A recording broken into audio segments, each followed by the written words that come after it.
Hi, everybody. Thank you so much for coming to the Fairfax Photo Club.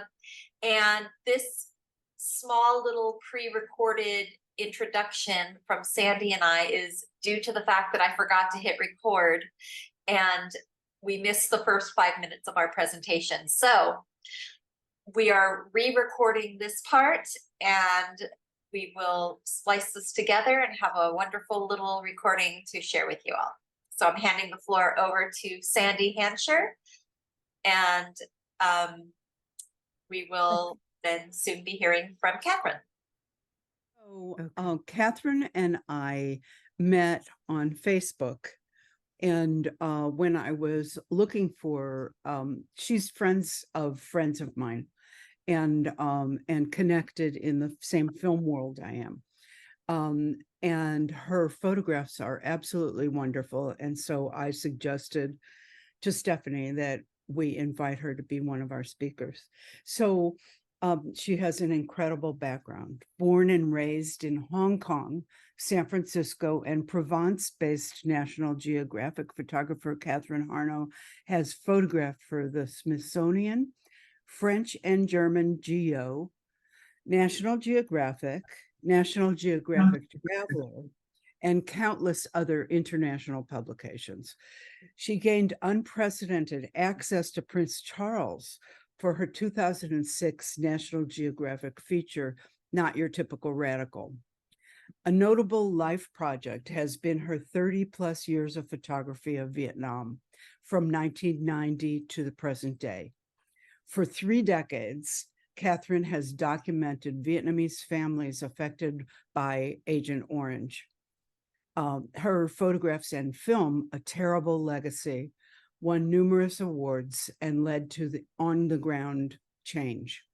She is regularly profiled in the Vietnamese press.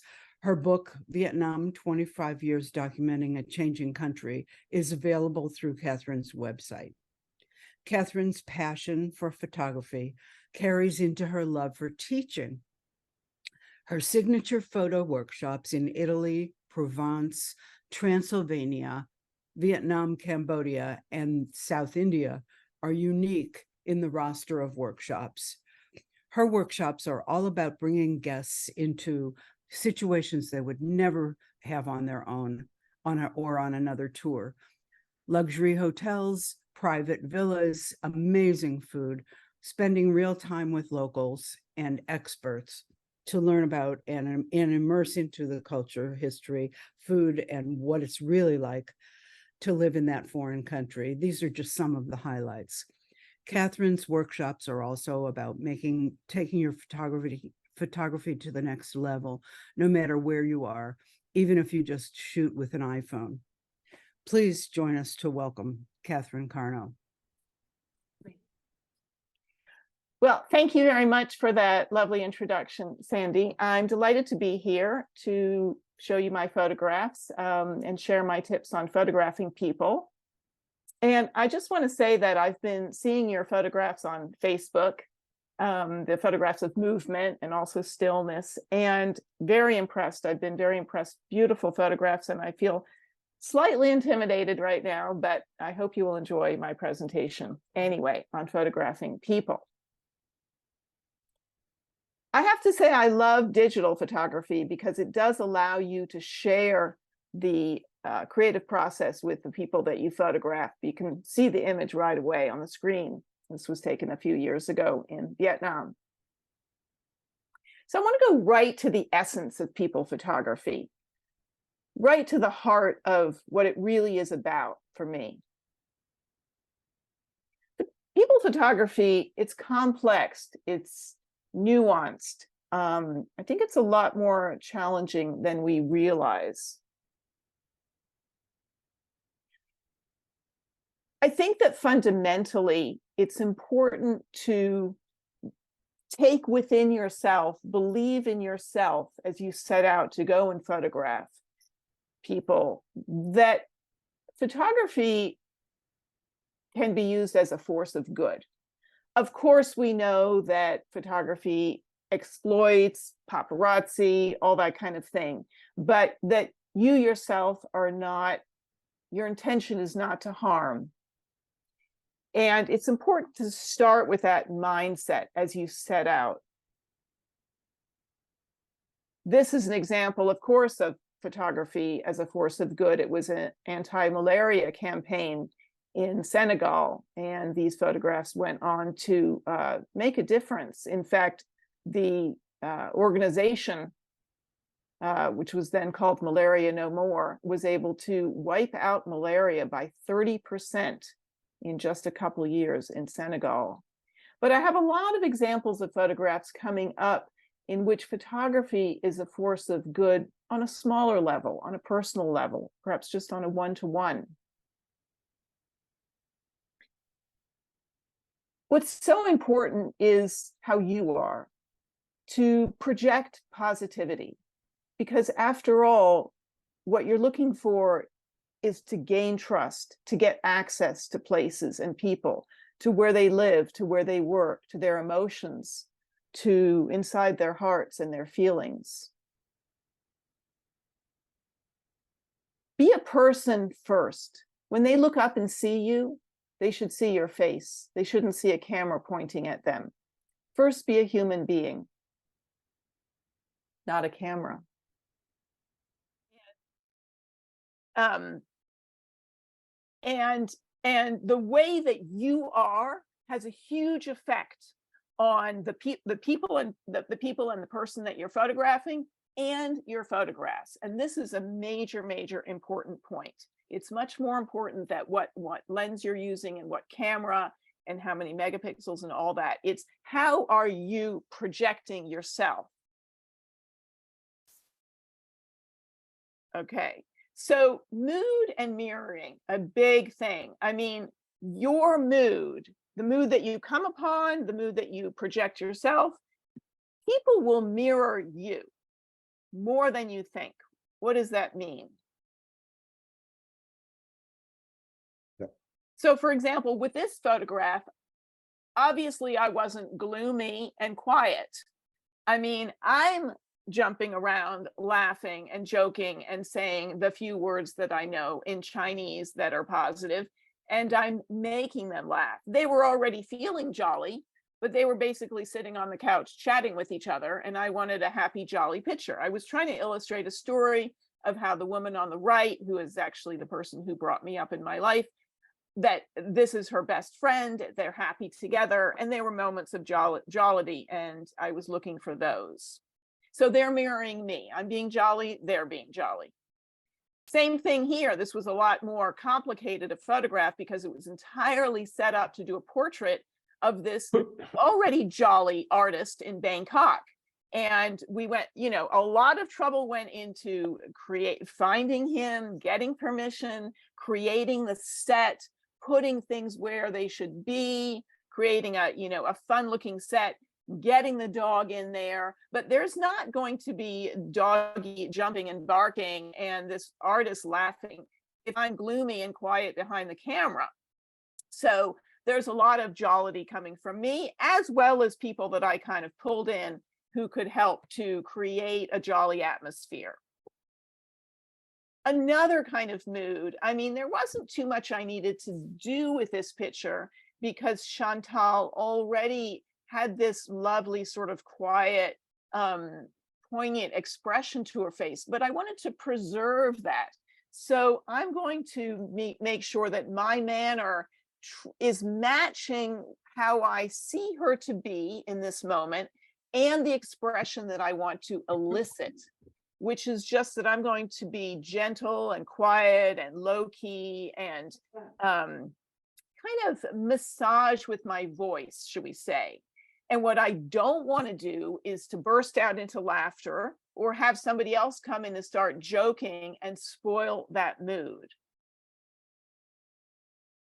It's really important that as a people photographer, that you have a strong radar.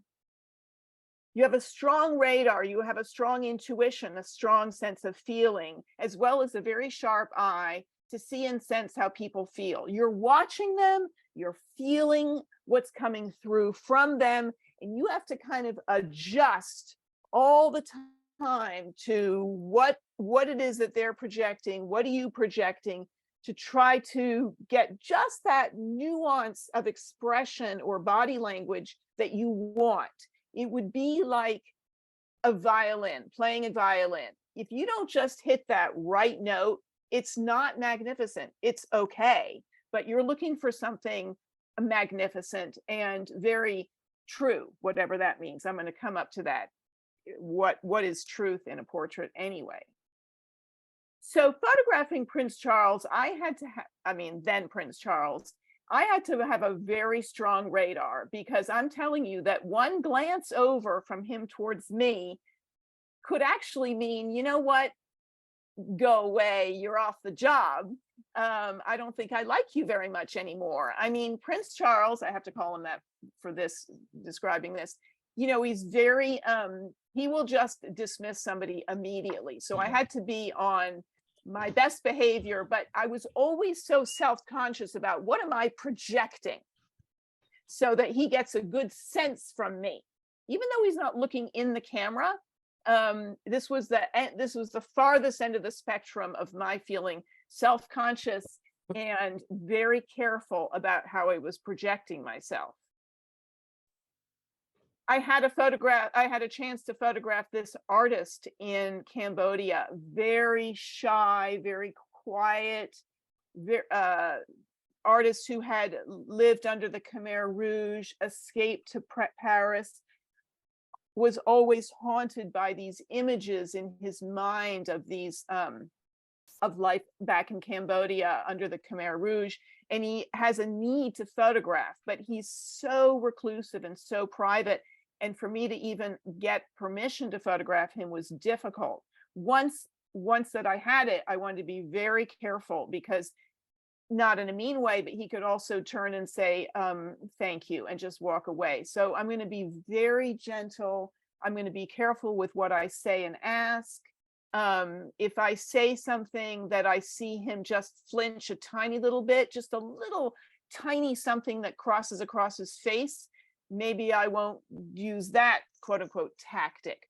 But I'm going to be very, very, very gentle and very low key, and I'm going to project as much compassion as I can, whatever it takes.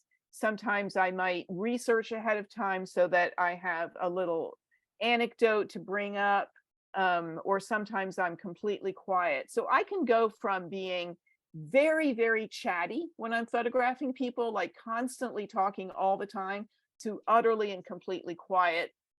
It depends on the situation. What am I looking for? I'm looking for if that person feels comfortable or uncomfortable. And if they're feeling and looking uncomfortable, do I want to capture that? Because that's part of what I want to say and show. It's not comfortable, they're not comfortable, but I don't want them to look uncomfortable because I've made them feel uncomfortable. That uncomfortableness should not come from me. So I'm watching and waiting all the time. Okay. And then I just decided, I have this technique, should we say, which I'll show you some more images later, which is called let them go into their own world. And sometimes that's the image that really will work the best. I mean, if I'm super quiet, I don't say anything, maybe, who knows, maybe somebody was just walking by, but it looks like he's just in his own world. And in a way, I like this image better. I mean, I don't know which one I like better. That's a whole other discussion, but I find this one quite beautiful. And it was later that somebody who knew him very well said, that is the most accurate portrait I've ever seen of Team. Be gentle. Maybe this is obvious, but I simply have to say it anyway. I mean, photographing Native Americans, for example, is very tricky. It's very difficult. Essentially, you're starting from no. You're starting from, I prefer not to be, for whatever reason, the culture, the person, you're starting from no. So it's hard to get to yes. How I got to yes in this case was that she had come in because she sells her Navajo rugs in this shop. So I simply, when she came in, I just I could see how beautiful she was. And I just had a need to photograph her. Okay, so what drives me? I mean, it's this need. I'll bring up more examples as we go along. But so I just asked the shop owner and I said, do you think that she would agree? And immediately my whole self, I mean, maybe I had been jolly and lively and fun with the shopkeepers as we're chatting about all the fun things that he carried in his shop. But now I'm just going to be really the most unthreatening, the most unaggressive, the most gentle I can possibly be, like really low voice, kind sounding. And do you think that she would agree? And would you ask her for me? And I'm thinking, is it better that she see my face while he's asking? I mean, I'm calculating all these things because you want to make a good first impression. As they say, you only have one chance. And then she was agreeable. She came over to the window light because I wanted beautiful window light on her face. And I may have murmured words of encouragement like, oh, this is so beautiful. I feel so honored to be able to photograph you. And I'm also just waiting and watching. Now, this gesture was just a quick gesture. I don't know what she's even doing, but I found that to be the interesting shot out of the take. So creating intimacy, I mean, I love intimacy, don't we all? And I like to create photographs with intimacy. So here's just a couple things I do. I mean, basically, I have people actually touch each other if they have some kind of relationship, like grandmother and grandson here in Montana. By touching each other, they feel intimate and the image is more intimate. And it's just a lovely, lovely thing to do, actually. This is quite a longer story, but what happened here is that I was photographing for a group of veterans, Vietnam vets in Vietnam, called the Dove Group, who build schools and clinics for people in need. And once a year, they return to Vietnam as a group and they go to visit those schools and clinics and see how people are doing. And I was with them when they went to visit this school where this man showed up. He's a victim of Agent Orange. He is in such terrible shape from the effects of Agent Orange. I won't get into that now, that he couldn't even hold himself up. So you see the hand coming out of the frame is actually trying to hold him up. And I wanted to show how the Dove Group, how emotional and caring they are about the people of Vietnam. They love the Vietnamese and they're a very deeply emotional group. But how do I show that? And how do I show it in one photograph? So I just asked John, would you come over here? Of course, I asked permission of this gentleman too, so I could just do a portrait of the two of you. I mean, something that to me seems utterly simple, do it all the time, is just two people coming together, touching, being close. And I got this photograph. And afterwards, John said to me, my experience in Vietnam on this trip is like unlike any other experience that I've had in Vietnam over the last 10 years, because I never come close to these people. I love them, but I would have been standing back, maybe taking some pictures with my iPhone. And this forced me to come close. And it was a very emotional moment for him. It was a very powerful moment for him. This is photography as a force of good. Take time to make friends if you can. So another story here where I was in San Francisco and Obama was going to be inaugurated in 2 days, or maybe it was the next day. And I didn't really have plans to go, but then all of a sudden I knew I would be crazy to miss this. So I flew to Washington and I got myself to the mall. It was like the coldest day in history. And I was down on the Washington Mall at about 6:30, even though nothing was due to start until about 1 p.m. And I staked out my spot. Okay, what does that mean? What was I looking for? What was my goal? I wanted to photograph what we then called African Americans having their day. Okay, this was a moment in history, a very important moment. And I had an image in my mind of what I wanted. And I'm trying to figure out, how do I get it? How do I get the most emotion? And how do I get people behind me who are, I don't know, just going to be the right subject somehow? They're going to be joyous. They're going to, you know, have great energy. Wouldn't everybody? Couldn't I just sit anywhere?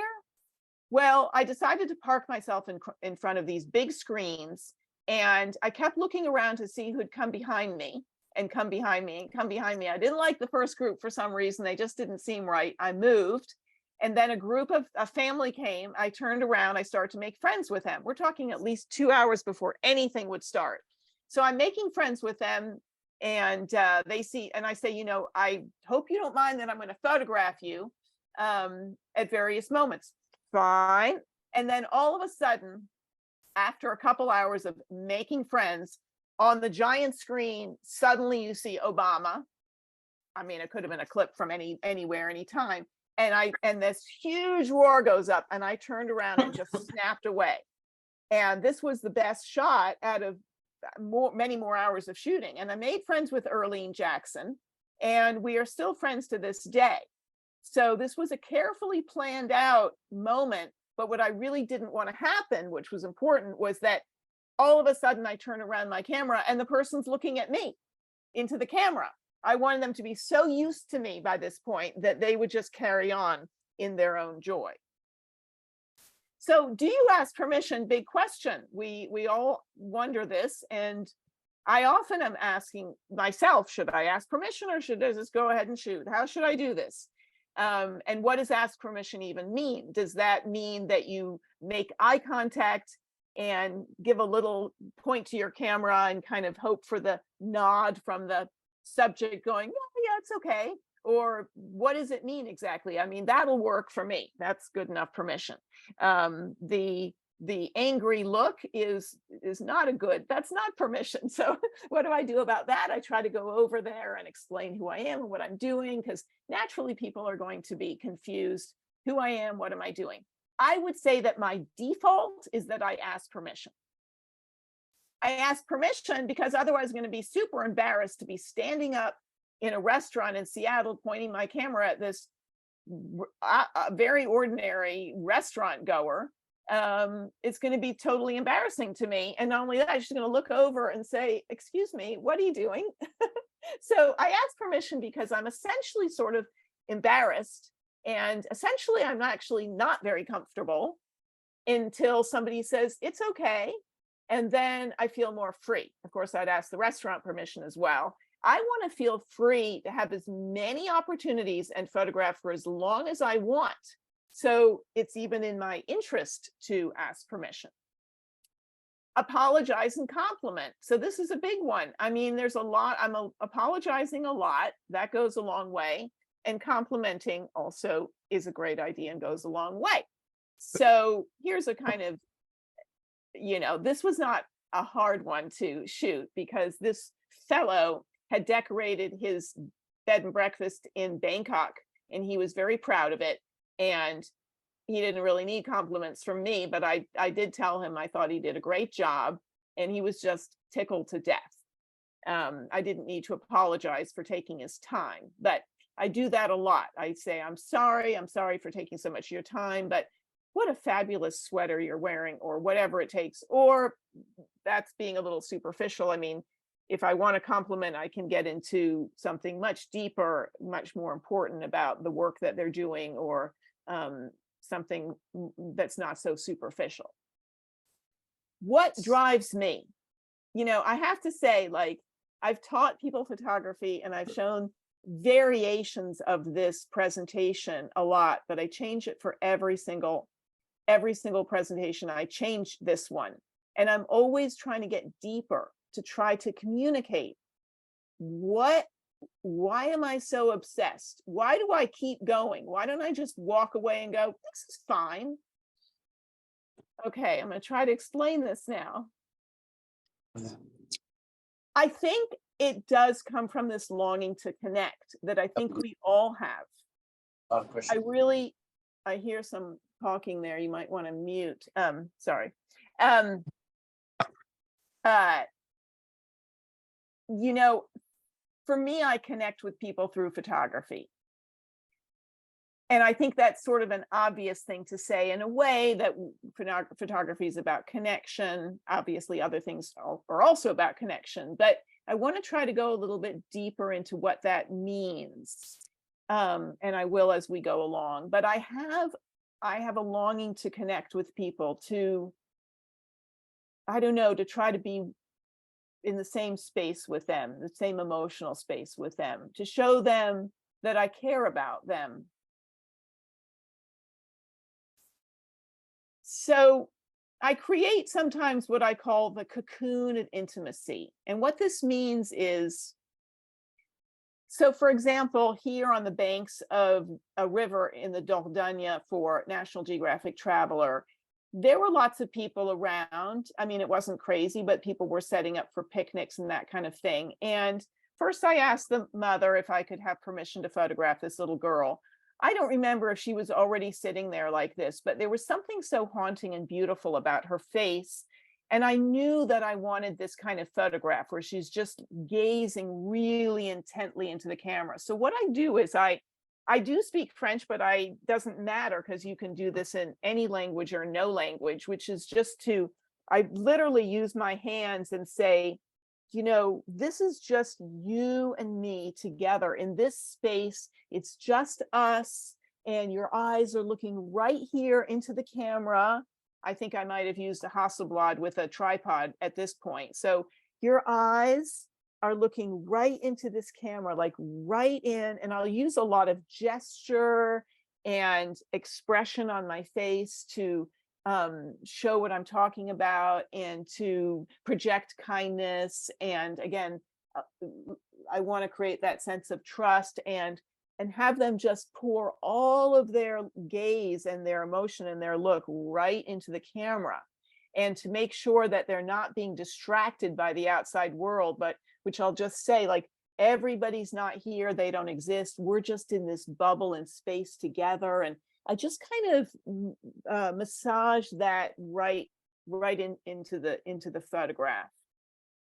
And the same thing here. I mean, it's the exact same technique. I don't speak Thai. There was nobody around to help me, but I mean, children are so intuitive. They just get it. In this case, it was complete chaos. And yet you think we're just alone in the room. So, but maybe photographing people is more than just connection. That word seemed a little bit like it was falling short for me until I met this monk at a pagoda in Hue in Vietnam. And I was just trying to get permission to photograph, actually. And I brought my book on Vietnam, and he was quietly looking through it. I had no idea what he was thinking at all. He was expressionless. And then he looked up and he said, "Your photographs are like two rivers coming together as one." And I was profoundly moved by that expression, by what he said. But I think that it was getting a little bit more to the heart of what it is that drives me and what it is that I'm looking for. It is really to become one with people. So photography as a force of good on the individual scale is something that I see and experience all the time. So when people say to me, oh, you know, like I'll arrive in a foreign country, like Japan, for example, this happened, and I had a fixer, assistant translator, and I said, you know, so what we're going to be shooting is, you know, the assignment is X, Y, and Z. And I like to try to get people in my photographs. And he looks at me, goes, ooh, oh. He said, Japanese people don't like to be photographed. And I thought, I don't know, you know, I have photographed in Japan before, but whenever somebody tells me that, I think some people do, some people don't. There's a lot of people in between. But my experience is that more than likely people do want to be photographed if approached in the right way and if they understand who are you and what is this about and what's going to happen to the photographs and what's in it for me and all those other things. So, I mean, photography affirms, and I'm going to show you some examples. So I want to start with two photographs, one and the next one taken actually by somebody in our audience right now, Kathy Ozanich. Give credit where credit is due. In this place in India, which we refer to as the Death Rituals Temple, this fellow on the closest to the camera on the right is basically celebrating the anniversary of his mother's death. And he comes to the temple and there's so many rituals going on. And obviously, Kathy and I, this was on a workshop, so I'm with Kathy. We're a little nervous. I mean, this seems like a pretty private thing going on. Should we just use a long lens? Or, I mean, how do you shoot this anyway? But we kind of came closer, and through a translator, or maybe we just got that, affirmative nod. I don't remember. It seemed fine to basically be, with a 28mm lens on the ground, very close to this seemingly private ritual. And Kathy shot away, and she shot away, and she shot away. And afterwards, the man turned and he said, "Thank you. Thank you for that." And we said, "Oh, well, thank you." And he said, no, it is more important than that. He said, "Your photography," he said to Kathy, "has honored my mother even more than if you weren't here." Wow. Okay. So we were kind of stunned by that. But how beautiful is that? Here in Vietnam, on a workshop, Liz is fondling this Agent Orange baby. And the father told us afterwards, he said, little Ha, he said, most people don't even want to look at her. When we go out in public in the wheelchair, they just avert their eyes. They just don't even want to look at her, like she doesn't exist, or she's hideous, or she's not to be paid attention to. I mean, so depressing, so sad, like she's a non-person. And so, Liz sitting down, spending time fondling her cheeks, not being afraid to touch her, are spending hours photographing her. I mean, that was so affirming and so beautiful. So photography is much more than just seeing. So another story, the story of Ben Yates. I'm trying to keep an eye on the time because I'm running behind. I hope that's okay with everybody. So Ben Yates was a fellow that I met when I went on assignment for National Geographic Traveler to Santa Fe. I heard that there were somebody had buffalo in their backyard, and I thought, well, that's intriguing. So I went on over to Ben Yates's house. He showed me his 6 buffalo. Super boring picture, nothing to do at all with that. Went back inside, started to notice his house was interesting, but I was really captivated by his face and just the way he projected himself. Like he was very gentle, he was very low key, he was quiet and sort of withdrawn in a way that I found intriguing, and also just very beautiful. So somehow I convinced him to pose. He didn't want to. He was shy. It's like, no, you don't want to take a picture of me. And I said, I really do, Ben. How did I get him to this point? Well, basically, I sort of knew he didn't want to be photographed. And the first little no was like, okay, I'm not going to push it. I'm not going to convince him. I'm just going to put that aside. And I'm going to start chatting with him about all these objects. Okay, what is all this? What is the drum? What are the skins? What are the feathers? What happened here? What is this painting about? And we must have stood there for an hour just chatting about his things. Okay, so I'm coming across to him as a human being who's curious, who's interested in his culture. I was actually. but I'm also in my mind, I'm going, and I could put him right there, and I could shoot with this lens, and I could stand back and look at that great light. I mean, I'm listening to him, but I'm also really thinking about my photograph that I want to take. And finally, I just said, you know, Ben, it's so interesting, everything you're telling me. I really would love to do a portrait of you right here. I mean, what do you think? And at that point, it was an easy kind of segue, and it would have been, he wouldn't have said no. He was fine with it. So I got this portrait, and then basically the story got published. He was in the opener. I sent him the magazine. I went back to Santa Fe a few months later. I wanted to photograph on his property for a completely different project. I called him up on the phone. Of course, he remembered me. He said, "Thanks so much for sending the magazine. I wanted to tell you that the day that the magazine came in the mail was a very bad day for me. My girlfriend had left. She had taken the kids with her weeks earlier. I was not doing good things, drinking and so on. And that day, I think I was ready to just sort of call it quits. Like, what was the point of going on?" And he said, then the magazine came, and I opened it, and I thought, wow, somebody cares. I matter. So when I'm out there in the world, in the field, what stops me? I mean, there's photographs anywhere and everywhere. What do I see? Why do I suddenly stop in my tracks? A lot of different things. So they're sprinkled throughout this show. It's all boils down to emotion, actually. And emotion is probably the single most important ingredient that you can put in your photographs. Capture, put, reveal, create, whatever.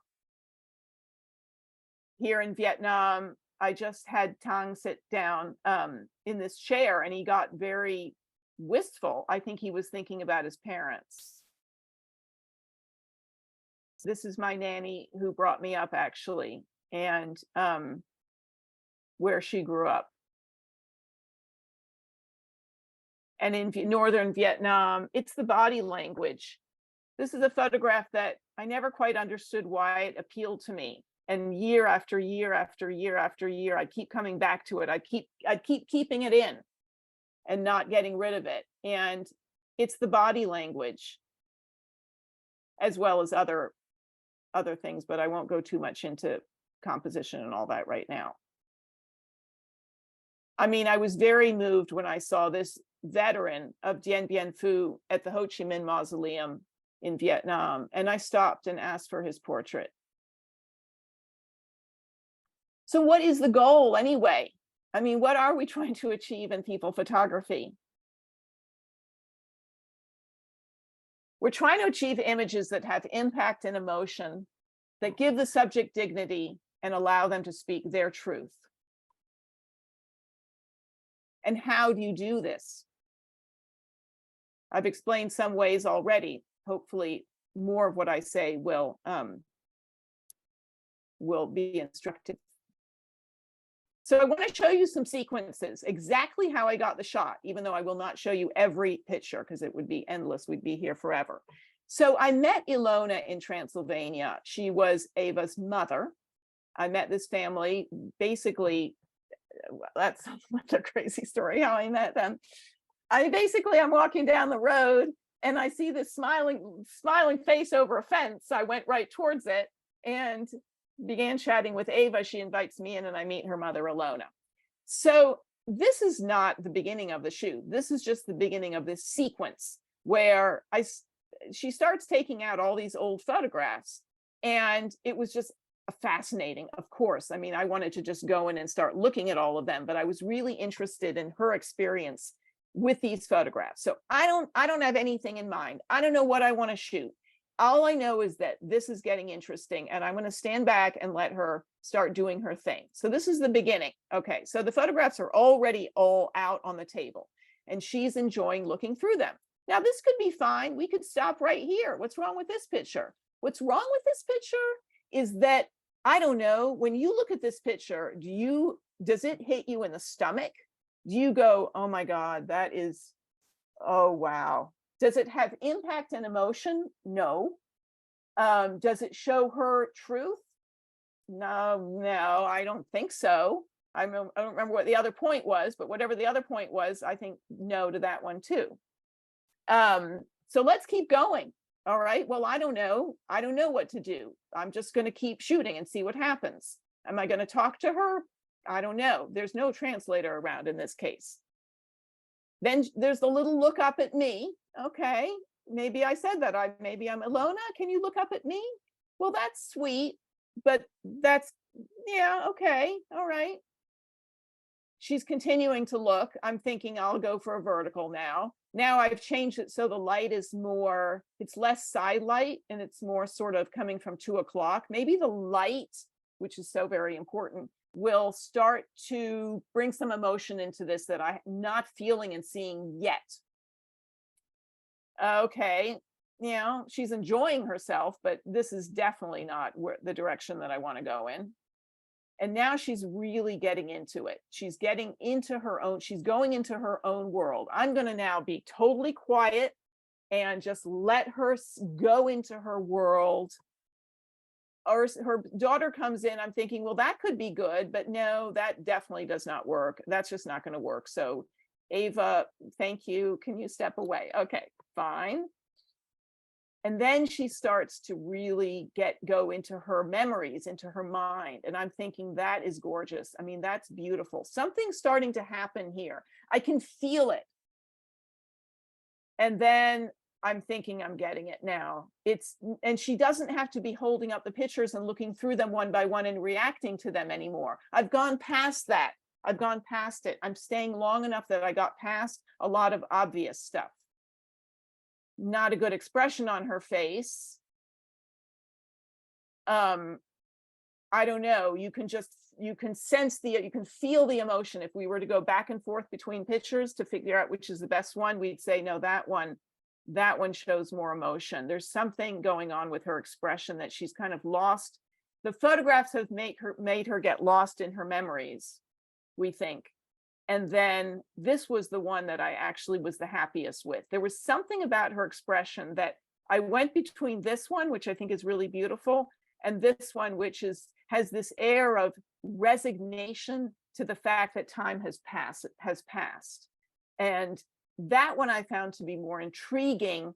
I mean, it still has this component with that component. And so it's layered. And then I just cropped in because I wanted something. I felt that this was more than I needed, and that was the one, and this was the one I chose. And I'll just show you that this is how many photographs I took altogether. That's not a lot, but it looks like a lot of repetition, and it only actually took 9 minutes, all of that, surprisingly. I would have thought it was about 40 minutes, but it didn't take that long. All right, so letting people go into their world. These are Amerasians at an Amerasian transit center in Saigon, meaning that they were transiting from going from Vietnam to coming to the United States, where they thought they belonged because they were half American, half Vietnamese, and they thought the US would welcome them more than Vietnam had.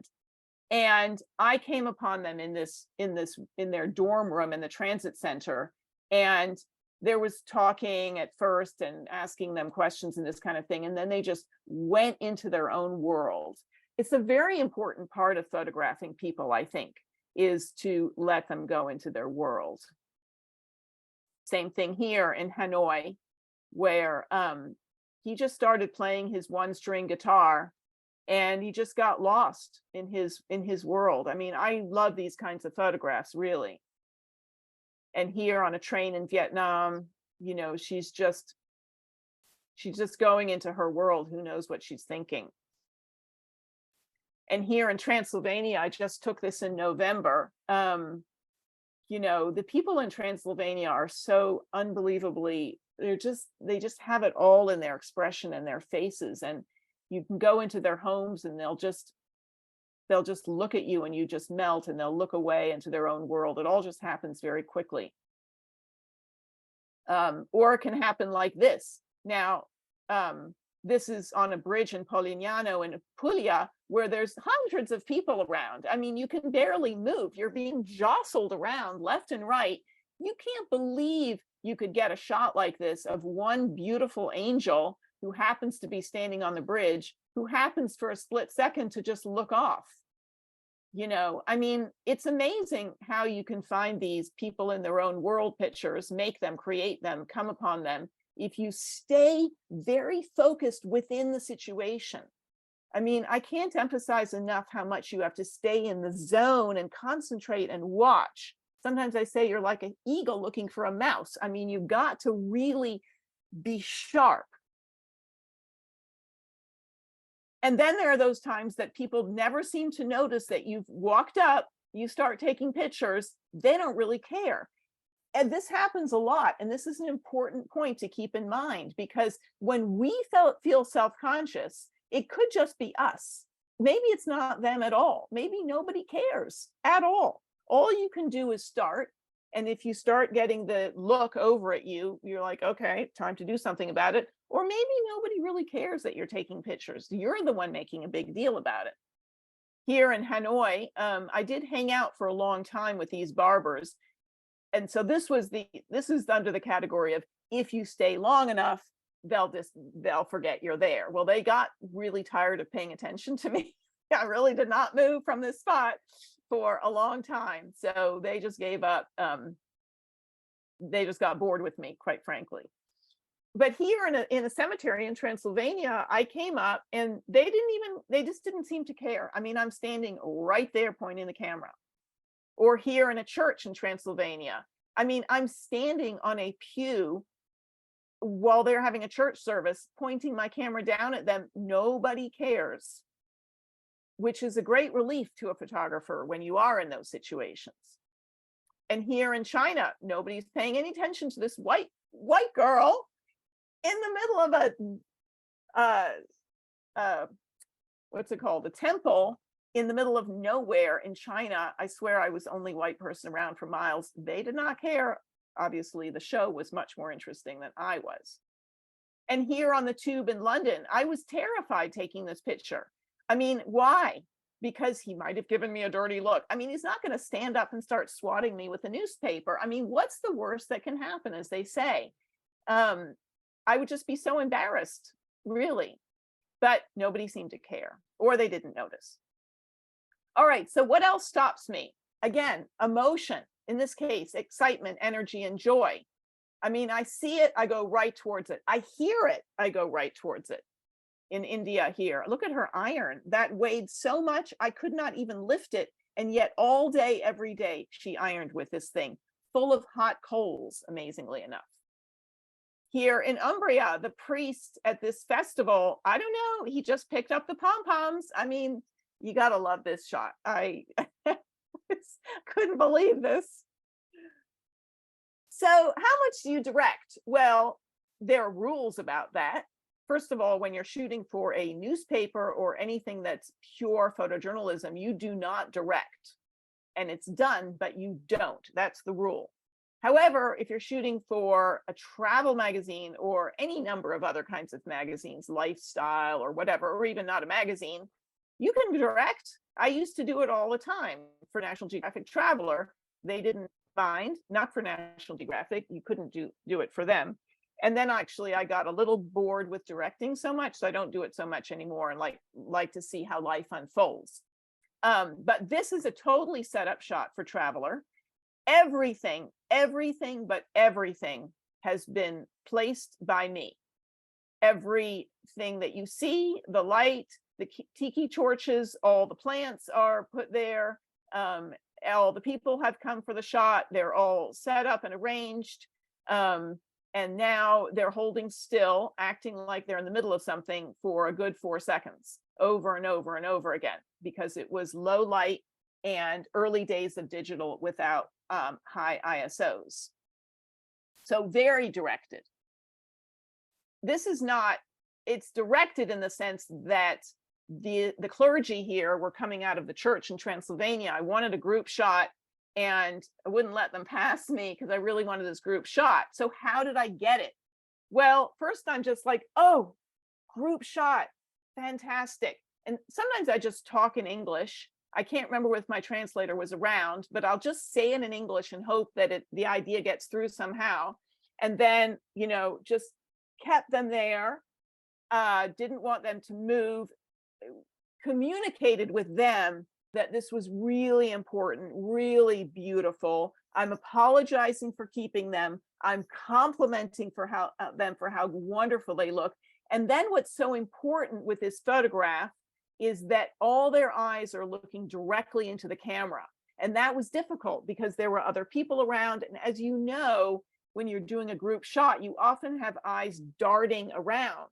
Luckily, there weren't other photographers taking their eyes away from looking into my camera, but I had to really work hard and constantly look at them and go, oh, no, I'm sorry, can you look at me? No, looking right at me, looking right at me. And I get to this guy and I look over the left guy and he's looking out again. So like, no, can you look at me? Can you? Anyway, it was a tricky picture to take. I redid this November after 12 years, if you can believe it. And the left-hand guy never looked in the camera and I failed at my own picture that I teach all the time. Anyway, another setup shot. I won't go into detail with everything, just to say that it looks totally natural, but believe me, they're not models or anything. It's not that I brought models out there. It's just that I met them by the side of the road. They were walking their dog and I asked them to come over and be in this photograph. And we had just a couple minutes because it was getting dark. This one is directed in the sense that this is what I saw. So what I try to do, body language is really important. And natural body language is something that I pay a great deal of attention to. And I'll go into more of that in a minute. But one way that I decide, how should a person be? Should they lean against this? Should they lean their back against this? Should they put their arm up here? Should they do this? I mean, what should they do? Well, I don't know. I have no idea what they should do. I don't know them. So I never tell people to do this or do that unless I've seen them do it. And then I say, you know, could you lean back against the table like I saw you? I only have them repeat what I already saw them do naturally. So this woman looks exactly like this, but I'm way down at the other end of the train in Bangkok, and I want to do a wide angle. I know exactly what I want. I want this, but I want to get closer. So I come up to her and she looks at me, of course, and I just do this. I put my two fingers on my eyes and I gently slide them in the direction where I'd like her to slide her eyes. And I'm very careful with my movement. And she imitates that with her eyes. She lets her eyes glide on over. And all I do is get the shot that I already saw. Is that directing? It doesn't matter. We don't need to worry about if it's the word directing. Anyway, okay, moving on. This is directing in the sense that I needed one photograph of this wonderful educator, Diep Vuong, with the students. But she's at the front of the class. So she's behind me and I'm seeing their faces. So how do I get them both in the same shot? So basically I just said, yep, can you just walk around the classroom and talk to the students in a more direct way like this? And then I just got this. So sometimes it's necessary to direct. There's nothing wrong with it. It depends on, you know, who you're shooting for, what's real anyway. This is an important point in that I think we all do this kind of thing and other people certainly do it for us. Like, look in the camera, everyone's saying to the little boy, whatever his name was, look and smile, look in the camera. And I too am thinking like, I need to see his face. I need to see his face. And then he just did this. He just didn't want to look in the camera. And of all the photographs that I got, and all sorts of cute, sweet ones of him looking in the camera or nuzzling into his sister's neck, this was the favorite. Why? Because it really is natural. So I go back and forth. What's real, what's natural, what's right. You know, no one thing is true. What else stops me? This sort of emotion that I see. Complete stillness and quiet and solitude. here in Hanoi, and here in Transylvania, Katinka, 12 years ago. I want to show you another sequence of how I got this shot.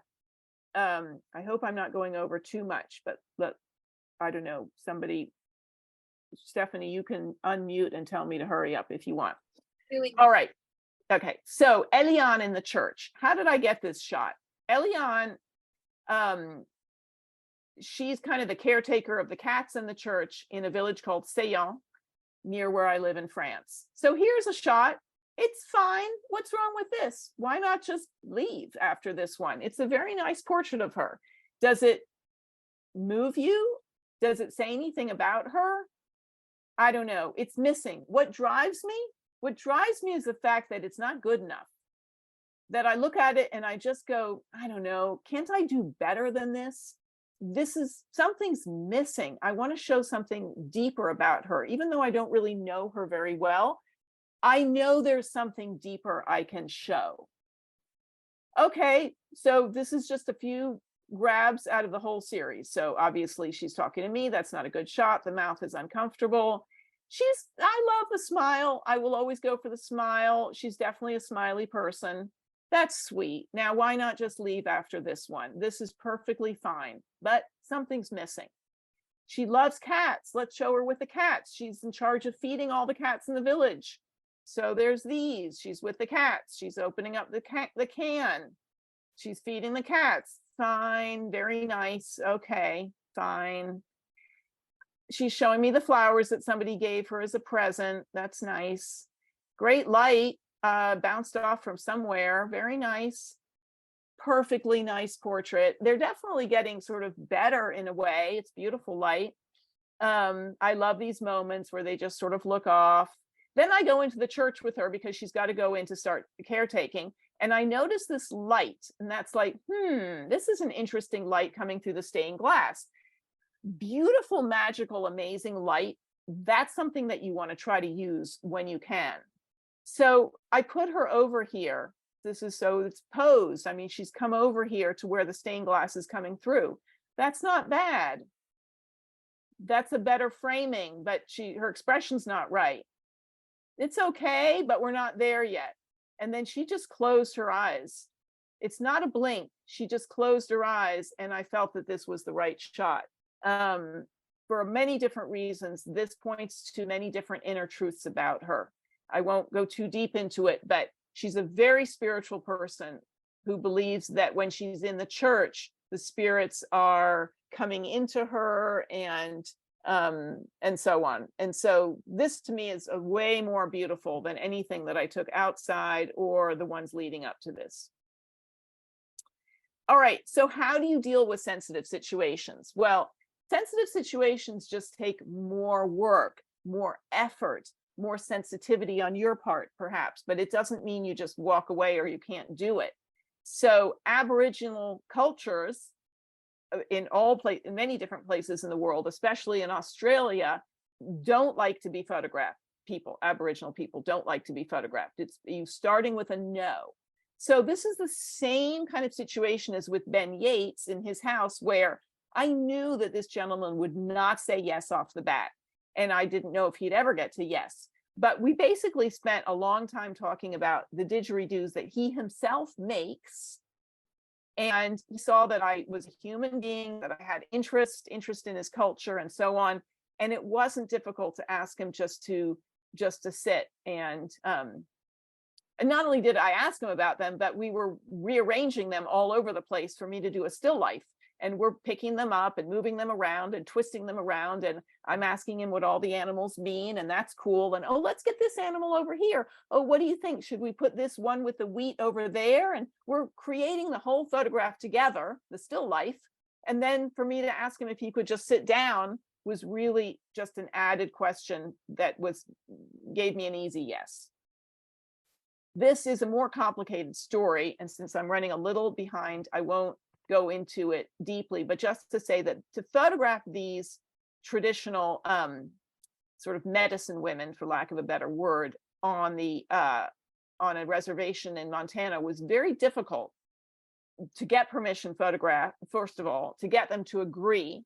But then what I always say is, it doesn't matter everything that you've gone to get into the situation where you now have the subject in front of you, subject or subjects. Now is the moment. Now is everything. And if you don't get a good expression now, forget it. Forget everything that you've done, all that effort. So if one person is, I don't know, wincing, or it's just not there for one reason or another, or trying to have a little smile when that's not what you want.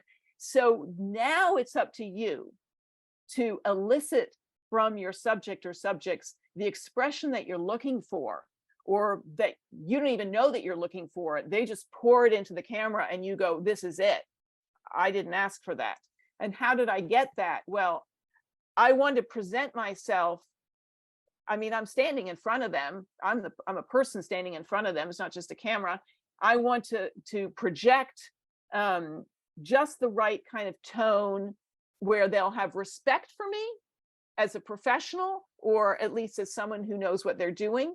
But perhaps there's a little ounce of vulnerability in there. Like maybe I have a little technical problem, then I apologize. So I'm not so like everything's perfect and I'm a Miss Know-it-all. No, I'm a little vulnerable and I'm a little nervous too, which I might not be afraid to say. And I also want to say, I am so honored to be here with you, ladies. I can say ladies. I'm not going to pretend I'm a Native American. I'm a white American. I say ladies. Ladies, I'm so pleased to be here with you. It's such an honor for me. There's nowhere else I'd rather be, and I want to be very sincere about that. Honesty is super important too. So all of these elements, how I'm going to be is how, and project my body language, my voice, my tone will get the expression from them that I feel is working. All right, a funeral, obviously a sensitive situation, but the family had asked me to photograph. So I was honored there too, of course. And this is the funeral of General Giap, who was and is one of the greatest heroes of Vietnam. And I did have permission to photograph, so I'll just leave it at that for now. So what else stops me, and I'm sure this stops you too, is just pure beauty. I mean, you just go, oh my God, that is the most beautiful light. Look at her hair. I mean, this is just pure beauty. And I'm no different from anyone stopping to photograph that. So what drives me again? Sometimes it's sensing that something is there, and I just have this intense need to create a beautiful portrait that reveals an inner truth. Like I cannot walk away until I feel, when I look at the back of my screen, that, yeah, or when I'm right there, I don't need to necessarily look at the back of the screen, but I just go, yes, I've done justice to how unbelievably beautiful this is. That's what I need to do. I need to create something as beautiful as what I'm seeing. And as we all know, photography is transforming. You have to have the right settings and the right light and the right this and the composition and all that kind of thing. I mean, snapping the picture isn't going to do it. You have to put more into it. Oh my God. Okay, another sequence. Let's go through. Antonio and Puglia. So Antonio, when he saw me approach him with a camera, said, no, no, no, no. Or how do they say no in Italian all of a sudden? No. Or is that French? Anyway, whatever, I'm getting muddled. He said no. Yeah, impossibile. And I said, but Antonio, why? Or what's your name and everything? He goes, because, he says, I have the tourists there coming by all the time, and they stick their camera in my face and they walk away and they don't even say anything. And I thought, oh God, here we go. Okay, I've got to make up for hundreds of rude travelers and tourists. This was the size of his little shop. And this is what you see if you walk by. Well, so I convinced him, let me take a photograph. I'm not like them. I'll share it with you, blah, blah, blah, blah, blah. Okay, this is what you see. Horrible, horrible picture, horrible. It's only a photogenic place. It's not a good photograph. It's a terrible picture. So what can I do? Well, I got to start somewhere. Start with this one. Okay, maybe change my angle to this one. But you notice that the expressions are terrible. Okay, so that's one thing that's not working. Let's try a portrait. Let's try, you're not going to be making the baskets. Good old portrait. Not bad. I can tell by his face that it's there. I can sense there's the something there that I need to work towards to do better and get better. I don't know how yet. I'm not sure, but this is better. The little smile, yeah, not crazy about it in this case. It looks a little forced. And then his friend shows up and they say, hey, can you take a picture of us together? Great. I love it when someone actually wants me to take a picture, because then, I don't know, the door is opening wider. And then the friend says, you do know that Antonio plays the accordion, don't you? And I'm like, perfect. That sounds just interesting and different. Pulls out the accordion, not an interesting portrait of them. It's for them. It's not for me. I'm still not there yet. I still don't know what I want either. Okay, very nice. They'll love it. Fine. Now maybe the friend can step aside and I can try to go back to what I was working on. So he does. And now Antonio's playing and looking at me. Yeah, it's nothing special. Okay. I said, you know, you don't have to smile. It's okay. You just keep going. It's not good. It's not there. I just know it's not there. And I have to get it somehow. How do I keep them there? Same old thing. Antonio, I'm so tired of I'm so embarrassed that I'm keeping you for so long. You must be getting so tired. But what a beautiful accordion you have. And your music is just I'm constantly apologizing, complimenting. Here's a case where I do keep talking, because I feel like if I stop talking, that's the window that they're just going to escape and say, that's enough. I'm done with this. Okay. Looking away. Is he going into his own world? Not quite. Back at me. But now I can see something in his expression, which is starting to get really poignant. I can sense an emotion is coming on. This is interesting. I'm feeling it. I'm feeling it. So before I said you have to feel it, have a sharp radar, and you have to see it. That's what it's about. It's about feeling. Look at his eyes. Look at his mouth. You're feeling it, but you're seeing it. And you're like, well, okay. I'm getting into the right direction somehow. What's coming up? No, back to the smile. Don't want that. That's not right somehow. And then it's almost a combination. He's in his own world. He's playing his music. It's making him smile. And this was a shot, as you can see, because I processed it to be a little bit less sort of icky warm. And that's how the whole thing happened. And this is how many pictures I took to get it. This is really from start to finish. All of these and all of those. So I don't know how long it took, but I do shoot a lot, maybe too much. All right. How can you be persistent? I think I've already answered this question by saying that, you need to be persistent. Okay. There's a fine line, or there's a thick line between when does your radar tell you it's time to go, and when do you just keep staying?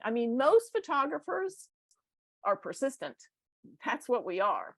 We try to just keep staying, or we take a little break and come back around and shoot a whole nother sequence again when the person thought we were done and we're just having coffee now. If they'll let me, I'll just keep going.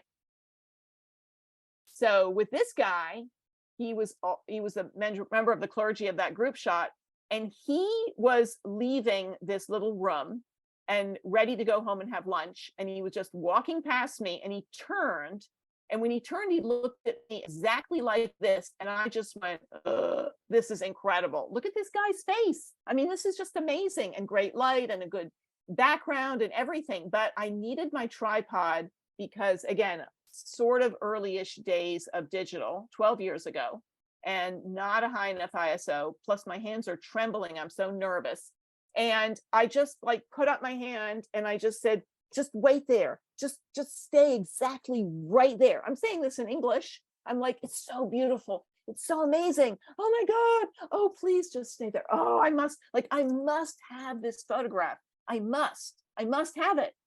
And he feels all this coming from me, and he doesn't move. I grab my tripod, I set it up super quickly.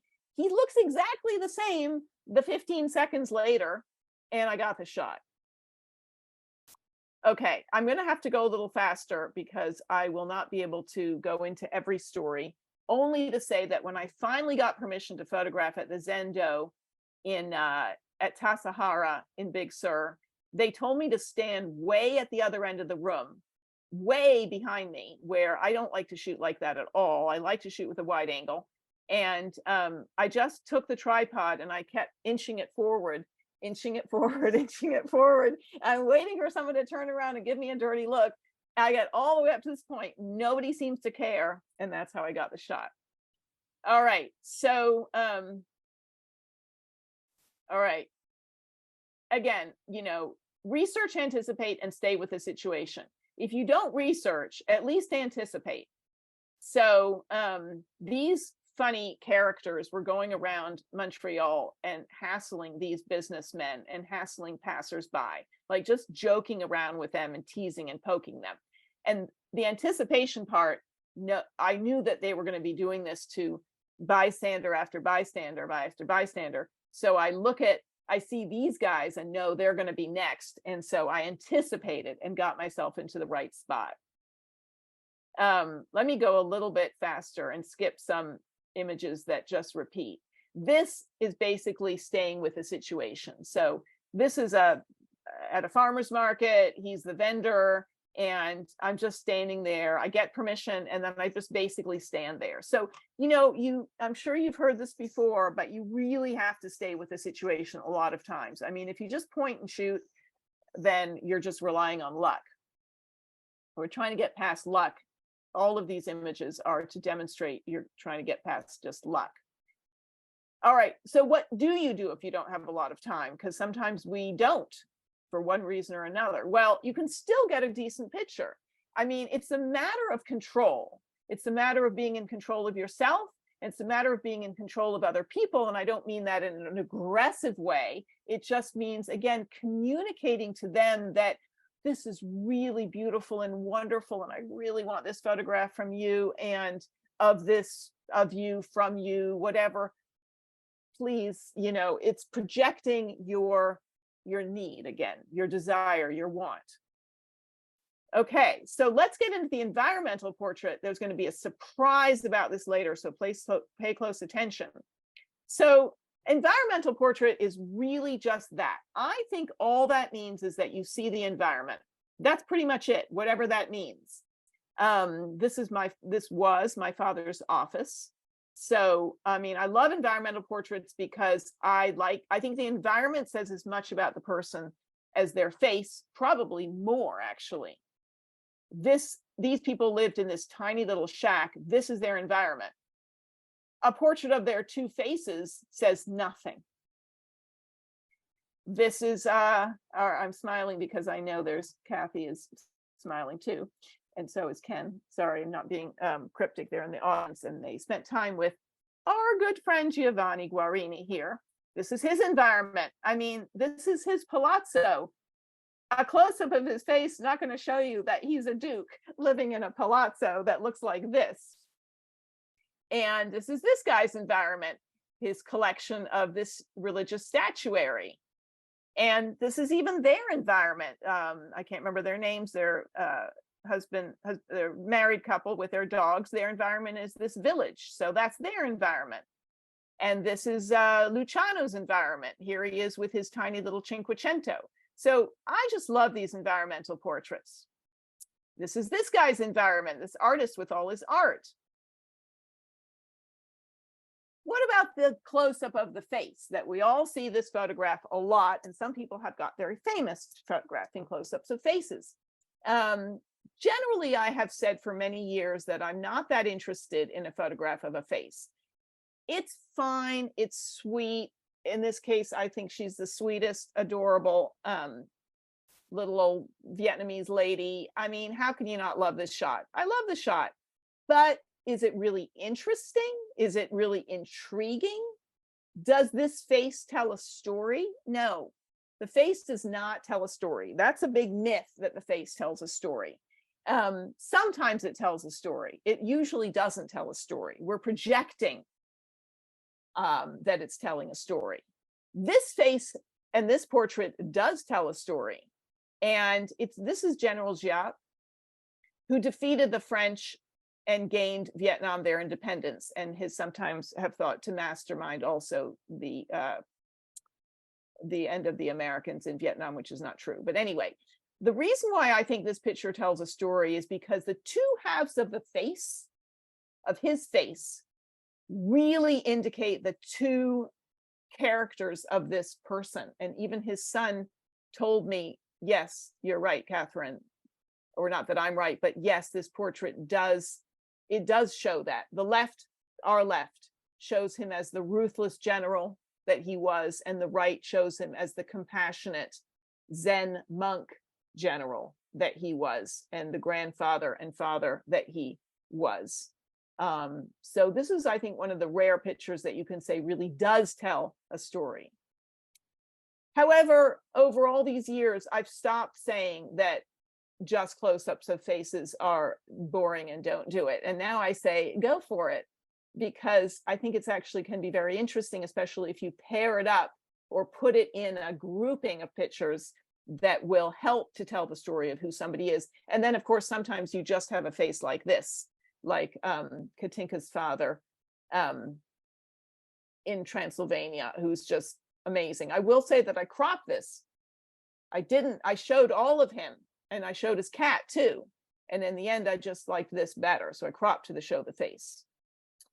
Watch closely for body language, expression, and self-consciousness. So I'd been photographing this couple forever. They owned this restaurant, and I've been shooting them for 45 minutes. I didn't know why I wasn't getting a good picture. Nothing seemed right to me. It all seemed really posed. And when I told them I was done, she slumped. I shot the picture and I realized that's what it was. It wasn't natural because her body language wasn't natural. So what are the telltale signs that a person's not feeling comfortable? They're feeling self-conscious. What are the telltale signs? One of them is sometimes they're too rigid. They're standing up too straight. They're hunched. Their shoulders are hunched up. Their mouth is clenched. Or they have that, like, I'm trying to look pleasant little smile. These are all signs of, like, yeah, not working. I'm making you feel self-conscious. I'm not doing the right thing. If that's part of your character and personality, great, we'll do that. But it shouldn't be from me. This guy's body language is interesting. Like, this is, again, why I like to just watch and not over direct for body language. Even this tiny little figure of the fisherman plying the oars here is a very important body language, because it shows the struggle of the Vietnamese people in an image that is filled with symbolism about escaping from Vietnam, about the Vietnamese being such persistent people, struggling through centuries of oppression and wars. And it just, the body language of the guy says everything about Vietnam. Okay, let me get past well, okay, I keep saying that, but I'll just try to pick up the pace a little bit. So I'm great. Most portrait photographers, which I guess I would call myself a people photographer more than a portrait photographer, but most portrait photographers are influenced by the great August Sander, German photographer, shot in the early 1900s. And he got it in his head, or maybe he was hired to do this, I can't remember, to basically catalog every profession in the entire society. And he would always photograph like this, like usually full body, straight on, just showing the person who looks straight into the camera. And I don't know, still very powerful, timeless kind of photography.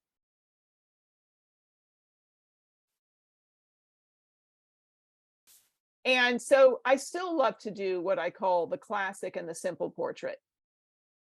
I mean, it just never goes out of style. What is the classic and simple portrait? It's just that, not trying to be too clever with, too clever with whatever, lighting or lenses or effects or processing Photoshop or whatever. It's just pretty straightforward. I mean, even this older couple who own this bar and have owned this for years. I mean, maybe this is a nothing picture. Maybe it's just because I know them and like them, but I like these very simple pictures. Or here in India, where a mom is picking up her girl from school. Or I don't know if this is the classic simple portrait, but this is a family who all had to sleep in this bed while they were renovating their house in Big Sur. So for like 2 years, they all slept in this bed together until their house was done. So this picture has no background, okay?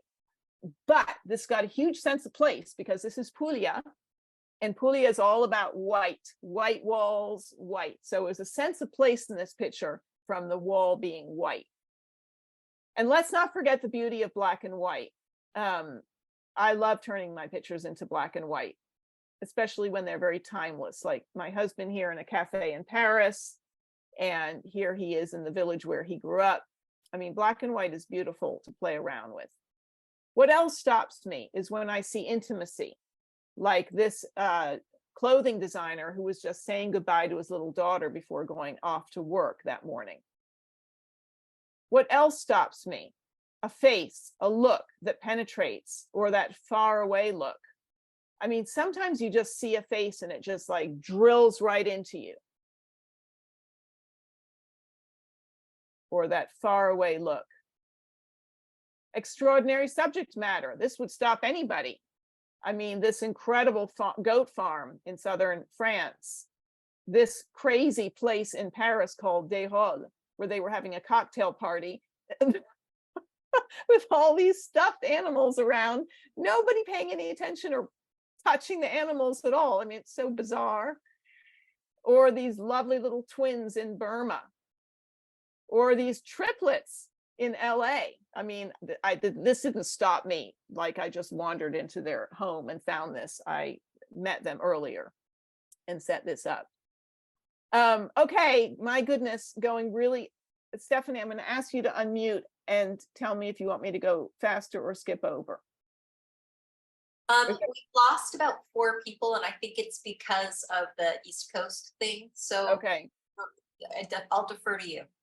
All right, I'll try to go a little faster. We're going to have lots of questions. All right, nuts, bolts, and tips. What does that mean? That means that we're going to get away from the touchy-feely now and get to some basics, okay? Things we all kind of know, but apply it to people photography. So good light, early and late. So early light, I mean, this is why we get up at the crack of dawn or well before. Early light here in Italy. Side light is always beautiful. Don't forget your side light for portraits, always beautiful. Side light here in Vietnam, I mean, low, sun setting low. It's all about the light here on this performer, or on our friend Mario here in his bookshop. So bring people up by the light, bring them up by the door. Even if you have 5 minutes to get a portrait, that's what you do. If you're just trying to figure out, I don't know where to photograph this, I don't know what to do, bring them up by the window, by the door. Here in Cambodia, Suan and his mother, he's a landmine survivor. I mean, side light is just so beautiful. So setting up this portrait, putting them in front of the door seemed the obvious thing to me. Stormy skies, like here in Transylvania.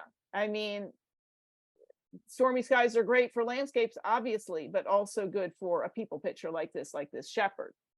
The old spotlight effect. So the sun is just hitting the elements where we want it to be. So on the sheep, on the shepherd, the spotlight effect, and everything else goes dark behind. Interesting light. So that's just like a collection of other kinds of light. She's being lit pretty much by the candles.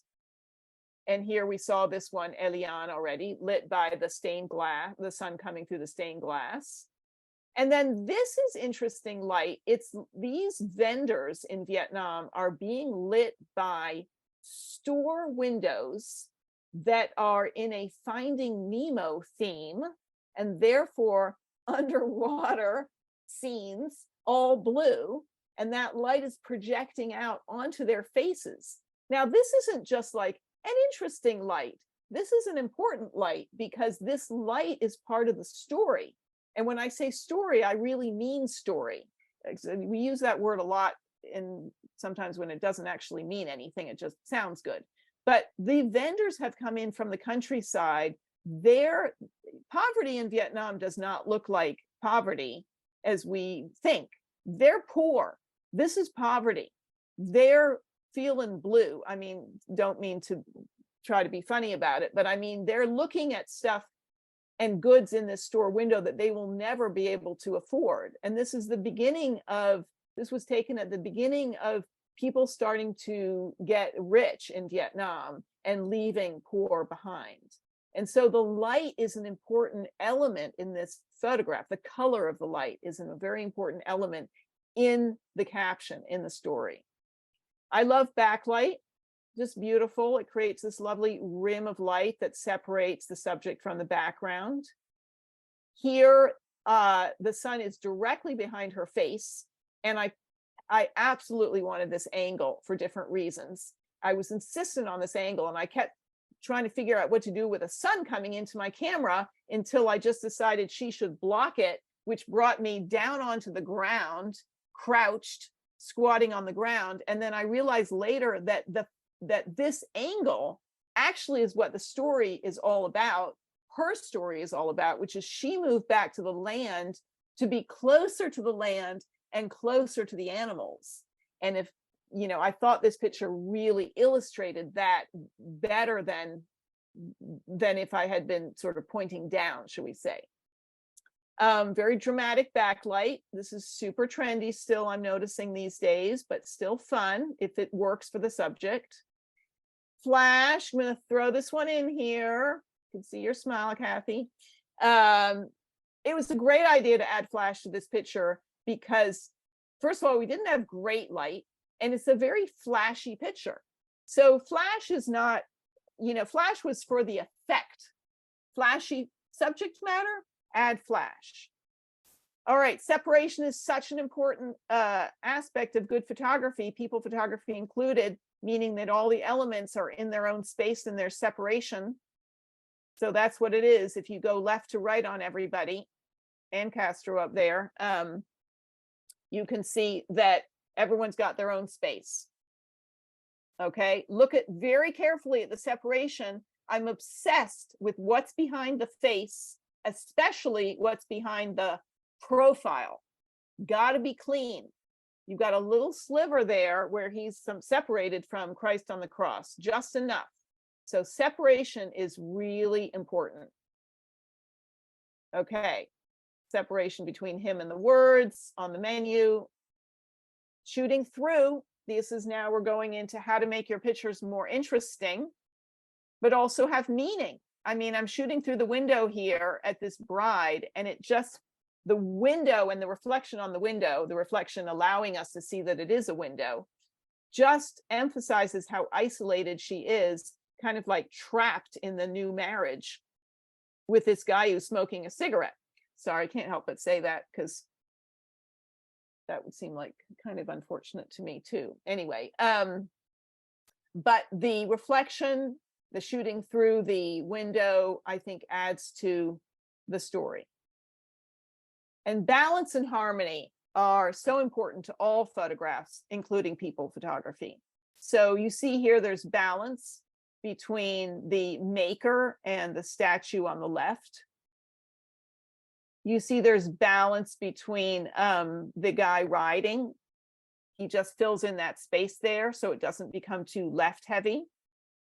You see there's balance here with the horses filling the frame there. And then the palette adds to that sense of harmony and balance here in Chennai in South India. And you even have here the sort of amusing shot of the black and white cats and the nun who feeds the black and white cats. All right, get close and go wide. I don't shoot with a long lens. I'm not into that kind of photography, or maybe it's just that it's too heavy to carry that lens around, so I don't even own one. But it's not the kind of photography I like to shoot, really, because I like to be close, and I don't mind if people notice me sometimes, depending on the shot. So these are all get close and go wide kinds of shots, which really makes you feel like you're there, you're with them, you're one of them, you're another one of these little espresso drinkers in Cuba. no, I'm sorry, Miami. Moments and gestures, but applying it to people photography. So just capturing these moments. I won't go too much deeper into that. These are all moments.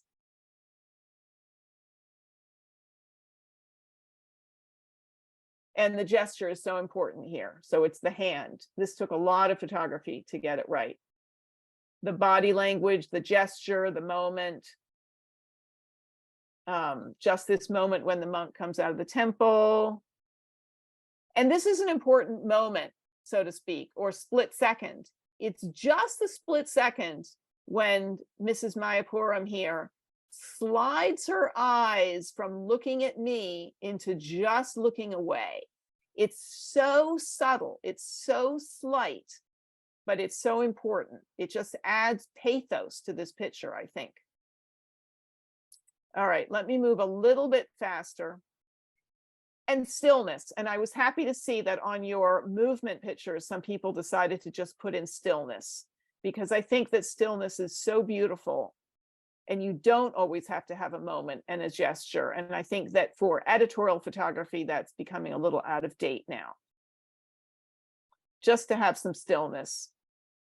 And then sometimes we photographers get very happy when we sort of think that we've achieved it all in one photograph, which is a good moment, separation between the people, harmony, left, right, top, and bottom, setting the scene, good sense of place. We sort of got it all. We got lucky, we waited, we stayed with the situation, we anticipated, we know that waiters are going to walk out with food, and waited for the right moment. And we these kind of layered pictures like this, we always give ourselves a lot of points for this. And this one too, I mean, this was super hard to take, but it just takes shooting and staying and watching, so that when they're bringing in this net super fast, I mean, it's going every which way, faster than you can barely see. But I knew I wanted that guy through there to be sharp and clear. Not sharp and clear, obviously it's gonna be sharp and clear if it's the right f-stop, but I mean clearly seen without some net thing going through him, and the gesture's got to be all right. And it's your sort of your ultimate moment picture. Okay, Vietnam, same thing, got to go a little faster. Okay. When I spend time with people, I like to get a variety of photographs and not just get one. So with Maria Poranaro here in Romania, I wanted to get the classic portrait, but that I also wanted to get photographs of her working. And I also wanted to be able to give myself enough creative space and time to see what I would come up with once I got stuff, what I call out of my system. So, you know, if you have 3 or 4 hours with somebody in an afternoon, it allows you to kind of like get stuff out of your system, do the obvious, and then start seeing in a way that you might not see that way at first. You have to allow for your creative eye to evolve towards something that is unexpected for you too. All right, so what is a storytelling picture, really? Because we hear this all the time. It's a very overused phrase. I don't know exactly, but I would fathom to say that it's an image that has elements in it that tell the story. That doesn't mean you couldn't have some elements that are to guess at, okay? But this one and the next one are photographs that tell the story, okay? The story here, it doesn't mean you don't need a caption, but that a traveler is having a ride in a actually this is Bianchini in Italy, where in a small village where they eat ice cream and where they're all having a jolly time meeting each other. Okay, I mean, you pretty much see it. All the elements are right there. Here, these vineyards are on the Lake Geneva, and it's harvest time, but they're taking a break. And the 2 women in white scarves have come from another country to help harvest. And the woman in green is the owner, and the dog wants to have a bite. I mean, you can see it, it's all right there. I mean, it doesn't scream the word Switzerland at you, but there are lots of elements that tell the story. All right, so here are some tips. All right, here's some actual things you can use. Here's some tips. Okay, the broken moment. What does that mean? I'm quoting Dan Westergren, my wonderful, fabulous former photo editor at National Geographic Traveler. The broken moment is after the shot. Okay, so here the shot was the group shot of the princess in Thailand and all her maids in waiting and so on. And they got the group shot, and this is after the group shot. So this is often when you can get some different kinds of pictures and sometimes amusing pictures. So it's the broken moment. If I want a natural expression from somebody, here's a tip.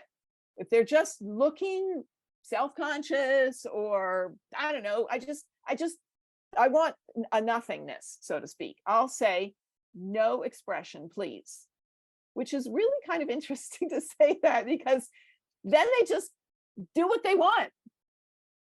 This is what I got out of her in Vietnam, which I think is kind of interesting. I mean, it's kind of enigmatic. There's another tip. A spontaneous look towards the good light. What on earth does that mean? Well, it means, for example, Regina here, I knew that there was somebody over by the door, i.e. the good light. And so I'll say whatever it takes to get Regina to look over towards Laura or Maria or whoever. And I swear to you, National Geographic Traveler, I would shoot this picture full page every time. I mean, they loved this shot. So I did it a lot. But it's fun. It's fun to do this. Sex in the City. What? I call this technique Sex in the City. So what this means is, let's say you want to take a fun shot of family, friends, a couple, or like more than two people, more than one person, certainly. Here's a way to get energy going. Okay. So these are just three gals. I didn't even know them, just met them in Italy, and said, I think it was a photo workshop. So I was trying to demonstrate something. And so if they've got their arms around each other, or their arms are linked together, and they start walking towards you as you back up, trying not to trip, it's going to add energy and fun. And it's going to be a great shot. You cannot not have a fun, lively picture. Why Sex in the City? Because if you notice, when they film Sex in the City and those girls are walking down the street, they're walking so close. Nobody walks that closely. It's because, unless you have a super long lens, it looks like people are not walking next to each other. So this is a good technique. And then another technique, if someone feels nervous, is just have someone take a picture of you and the person together. So basically you're saying, look, I know you're nervous behind the camera. How about you take a picture of me? Or how about we have a picture of us together? Like, put yourself in the same space as them.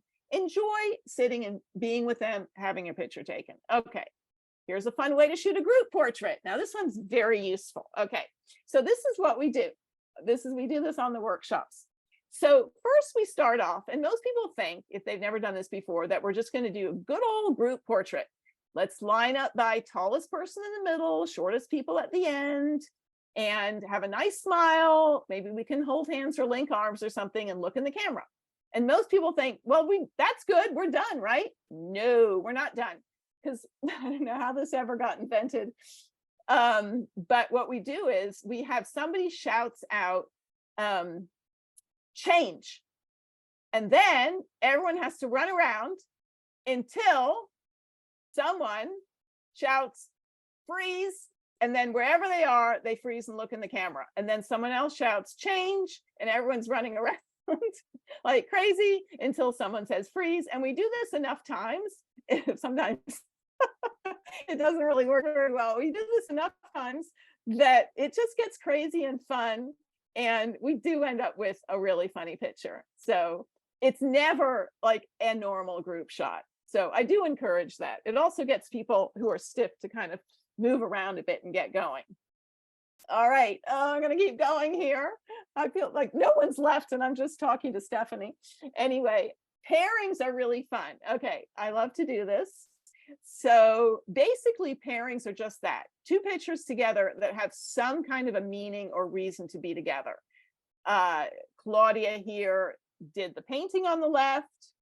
My husband on the right, and Fred harvest the olives for olive oil. This couple on the left make this amazing focaccia. But you'll notice with all these pictures that the palette does connect them. This fellow over here wanted me to see and smell this amazing wild oyster on the left. These two guys on the right were proud of showing me this black and white photograph of themselves when they were younger.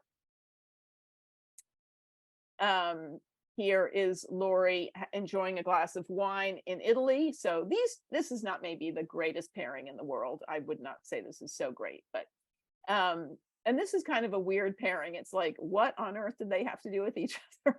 And I just thought it was sort of like a playful mood is what connected them. And here in Transylvania,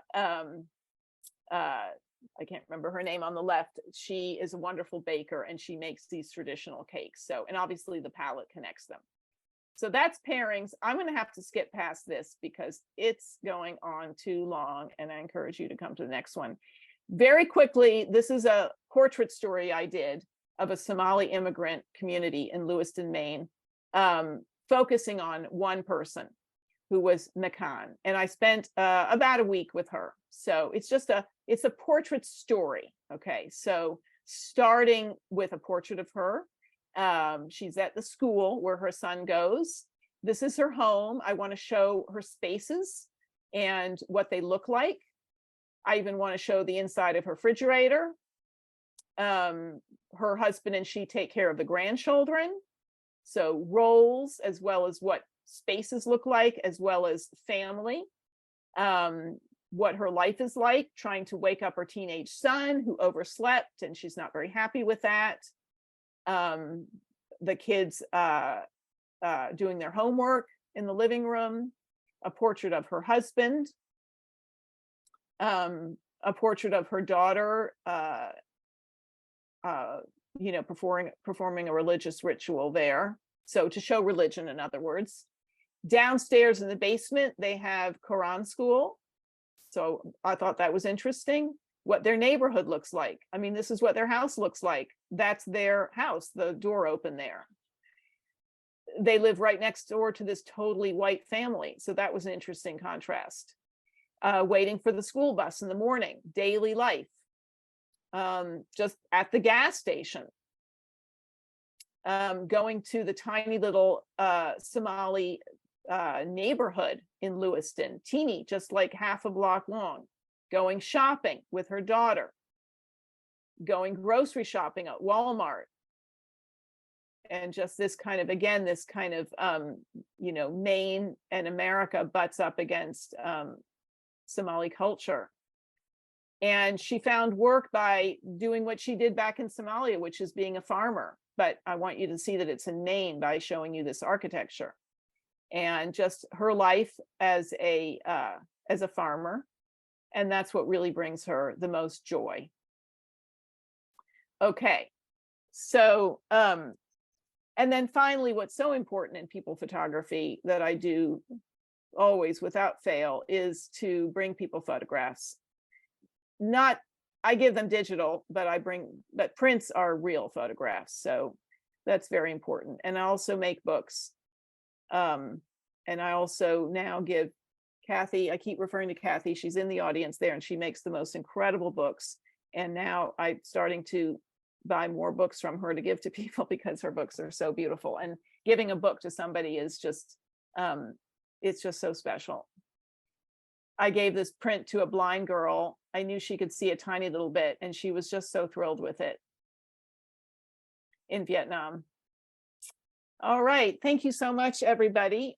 Before we go, I just want to let you know, before we do quick Q&A, I do want you to let you know that I'm giving 2 weekend workshops coming up. The information's not on my website yet because I'm still planning them out, but I should know in a few days what we're doing, the itinerary and the price. So check my website out. They're fun workshops and short and fun. and international workshops. I would love you to join me in Puglia. It'll be the 3rd year in Puglia. It'll be the 3rd year in Provence. I'm reviving my South India workshop again after many years. I'm really excited about that. Transylvania will be the first one. And Vietnam, Cambodia, I have given since 2015. And that is very near and dear. And I would love you to go to my website and read all about it. And I'm not embarrassed to be peddling my workshops to you because they're really great and fun. And that's it. What can I say? They're great. So I'd love to stop sharing and answer your questions if anybody's left. Oh, I do see people there. Okay, good. Please, what are your questions? Feel free. Hi, Catherine. Hi. I've got 2 questions. My name is Dave. Hi. You mentioned tripod. You usually use a tripod, and doesn't it slow down the setup and spontaneity of your photographs? And the second question I wanted to ask too was unrelated. How do you annotate your pictures? How do you keep track of all the information of all the subjects? Okay, so tripod is something that I mean, always on assignment, I'll have an assistant who's often a translator or something like that, and I have them carry the tripod, because my feeling is like the tripod is usually that thing that you never know if you might need it. It's better to have it, and if someone else can carry it, great. If somebody else can't carry it, there's not another person to carry it, then it's the constant dilemma of like, well, I guess I'll bring it, but I'll leave it in the car, or I'll leave it on the bus. Oh, okay, I'll bring it in, and I could leave it in the corner of their living room and make sure that, and I just grab it if I need it.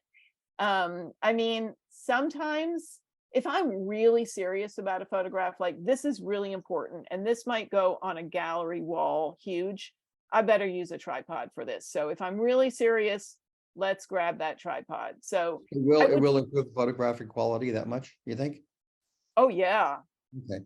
Oh well, it depends. I mean, it depends on how dark the light is. Right. Yeah, of course, obviously. Yeah. Okay.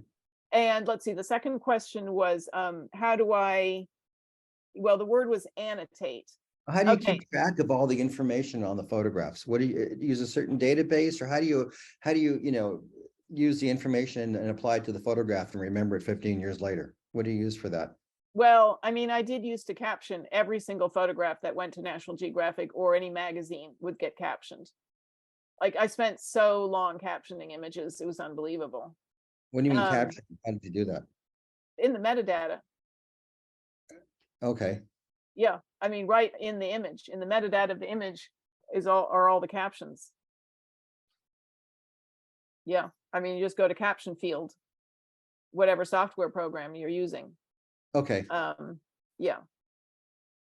But I also have like so many folders and folders of notes, and I mean, for any assignment, my captions are, I can quickly go to a document that has them written out too. Okay. Yeah. Thanks. Okay. Anybody else? Questions, comments? I have a question. I just came from a really difficult photo shoot. Do you ever can you just kind of have to throw in the towel? No. No, what do No, there's no throwing in the towel. What was your biggest challenge?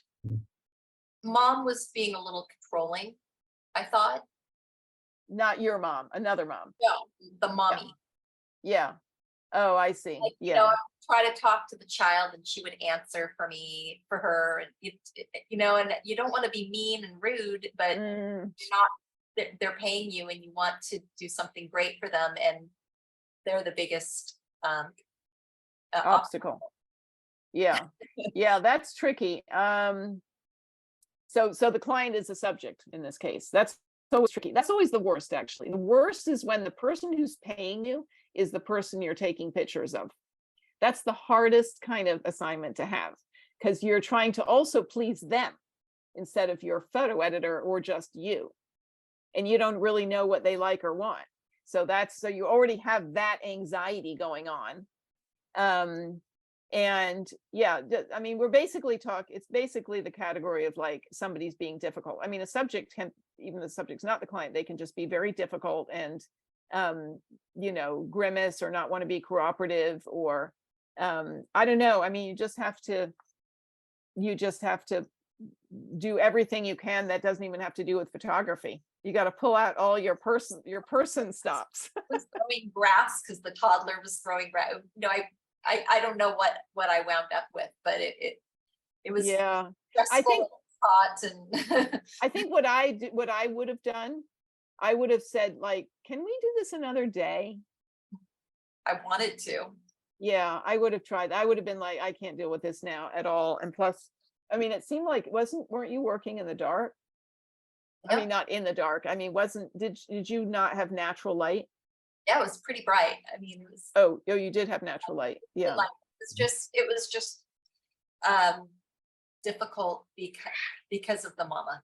But they were super Yeah. sweet people, in case somebody if somehow she finds out that I'm talking about her, but really sweet people. But it was a challenge, and we were all sweating, and Yeah.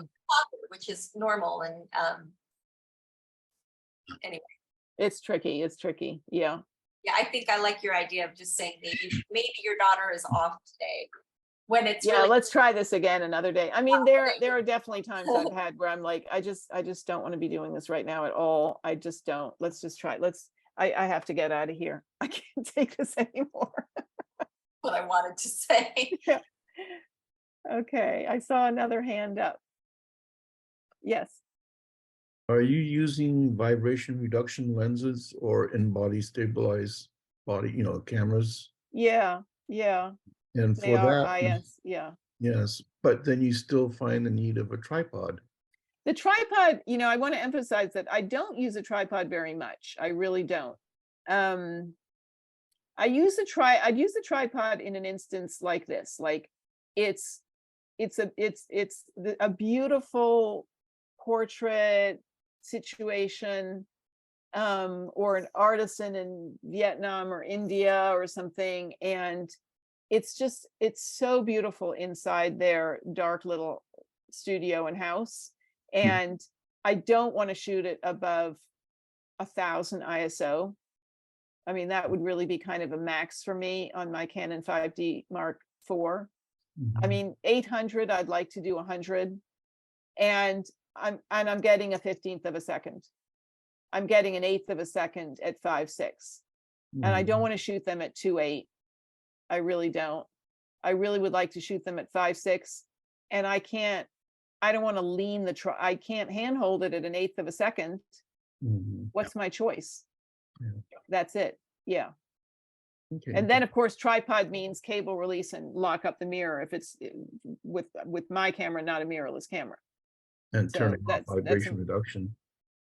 Some cameras I don't can't also- handhold an 1/8 of a second. I don't care if the lens says IS or not. I can't do it. Right. Yeah. That's when I would haul out the tripod.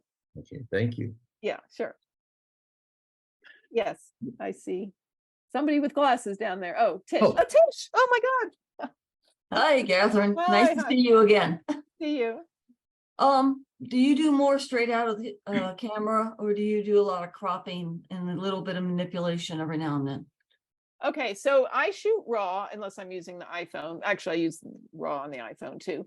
So I shoot RAW, and so cropping is one subject, manipulation, whatever that means, is another subject, or rather that's an open. Changing color, tones or something. When you went from the warm to the slightly. Yeah. That's So, all I okay. meant. Right, yeah. So first of all, I mean, a raw image is a raw image. I don't think I have ever done nothing to a raw image. It's got to go into Photoshop. I mean, that's what I use. Other people use other Lightroom or whatever. For me, it's into Photoshop and do stuff with it now. And so at the very least, I'm going to probably do a teeny little bit of dehaze to just kind of like it up a little bit. And I don't know, what do I do? I mean, it depends what the purpose of the image is for, but you know, bring up the shadows a little bit. I mean, just the stuff that we're all kind of fiddling around with. Maybe make it a little bit lighter, emphasize certain colors, you know, like go into the color mixer and make some colors pop out, or saturate them more, and make them pop out a little bit. What else? Maybe a teeny tiny bit of sharpening, tiny. I mean, what I don't do is I won't, okay.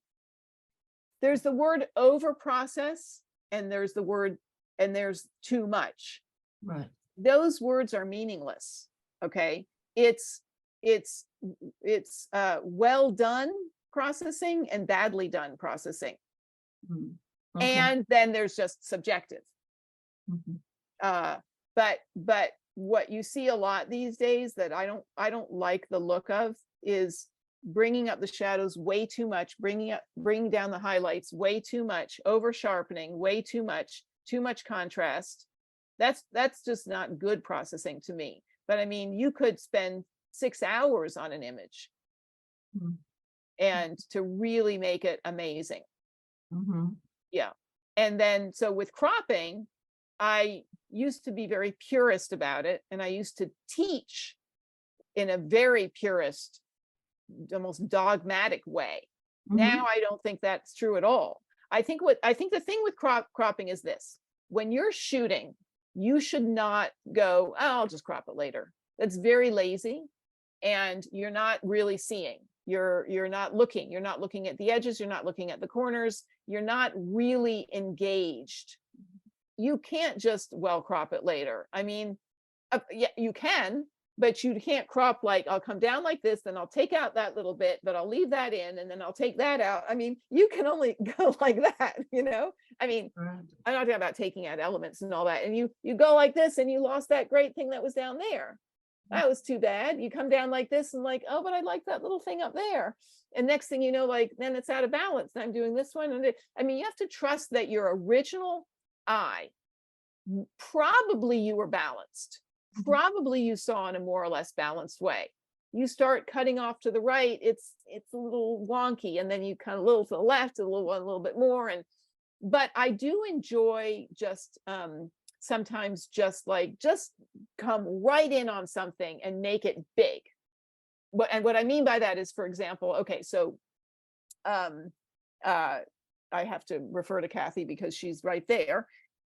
Like talking about her in front of her is weird. So I mean, we whatever, we're shooting this wonderful woman in Puglia, who was being a model for us. She's not really a model. And all these pictures of her, and she's really photogenic, and she's prancing up the street, and she's prancing back down the street, and she's flipping her hair like this, and she's doing all these fun, like, normal girl stuff, because she's not really a model. And we did some work on some images to like come really close to her face and crop everything else out. And it was super interesting to do that. And so I do encourage, play around with cropping. It can be very exciting and fun. Yeah. Okay. Thank you. Yeah, sure. Okay. Another Anyone else? question, if no one Yeah. else has a question now. You started out, most of your image were basically of people without a lot of surroundings. Then later on you talked about environment. How do you decide? Can you talk a little bit more about how much environment you should include into a picture, and how much, in concentrating just on the subject? Well, it just depends what's there. I mean, I tend to feel a little bit greedy about environment. Like, well, I look around and I go, well, that's really cool. I love that. And oh, it'd be so unfortunate not to include that amazing thing on the right there.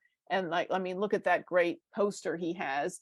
And, I look around and it's like, what do I want? What do I love? What do I think is cool? That would look good and might say something about this person. Oh, he's into film. So I basically decide what to include. That's one criteria, what I like, or what might say something, or what not to include because it's it's too sort of like big and ugly, like a refrigerator. I mean, you know, or a large metal something, like it's just not attractive. It's interruptive.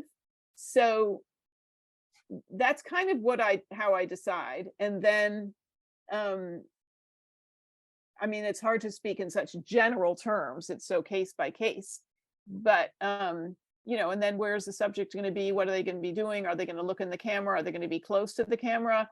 Is it going to be a portrait and all this stuff is in the background? Or is it more like that portrait of my father where he's a small figure working? You know, it's really case by case.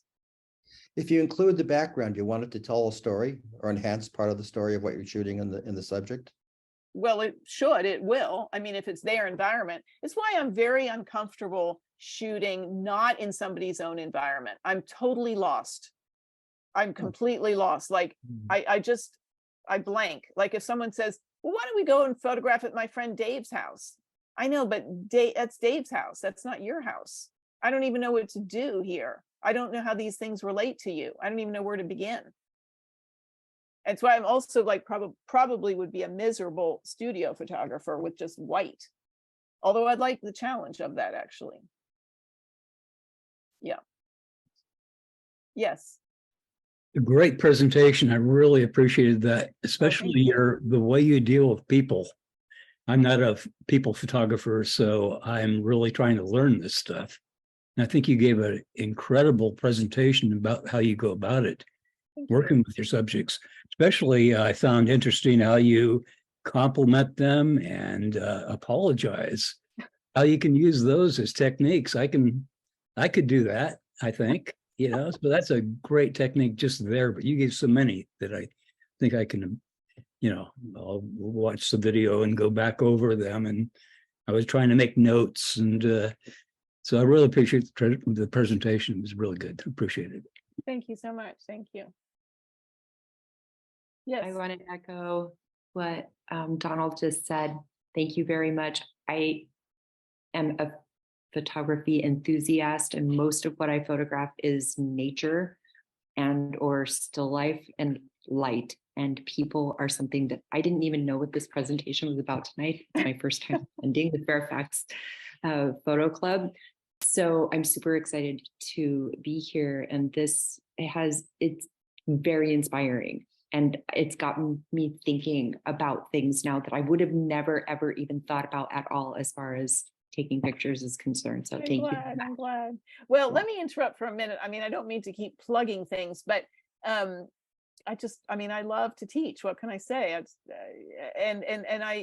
I have given, and I think I should do this again soon, and I'm not quite sure when, but a very fun online workshop where the last one was, well, it doesn't really matter what the last one was, but where the assignment is a portrait story.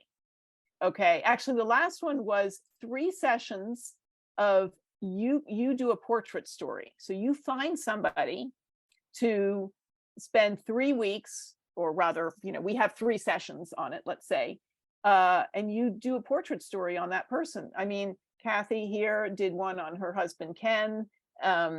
You know, one guy, he's not here now, but he did his husband at the time where strangely where he sorry, I'm rambling, where the cat was dying. And so it became a portrait of his husband in this time period, and the cat died and in the workshop. And it was very interesting. And people, I mean, is Joel still here? He did somebody too. Yeah, Joel did a portrait of a very interesting fellow, and that he spent time with. And it's a super interesting assignment. It really is. Yeah, anyway, I'll, if you let me if I have your email somehow, then you can be on the list to know when the next online workshop would be to do a portrait story series. Yeah. Okay. What are you going to be covering in the San Francisco workshops?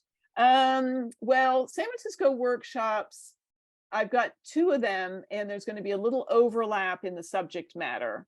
but I'll probably do one that I call greatest hits, because they're just tried and true great locations to shoot. I mean, I know it's so done, but I swear to you, Alcatraz is probably one of my favorite places to shoot in the Bay Area. It's endlessly interesting.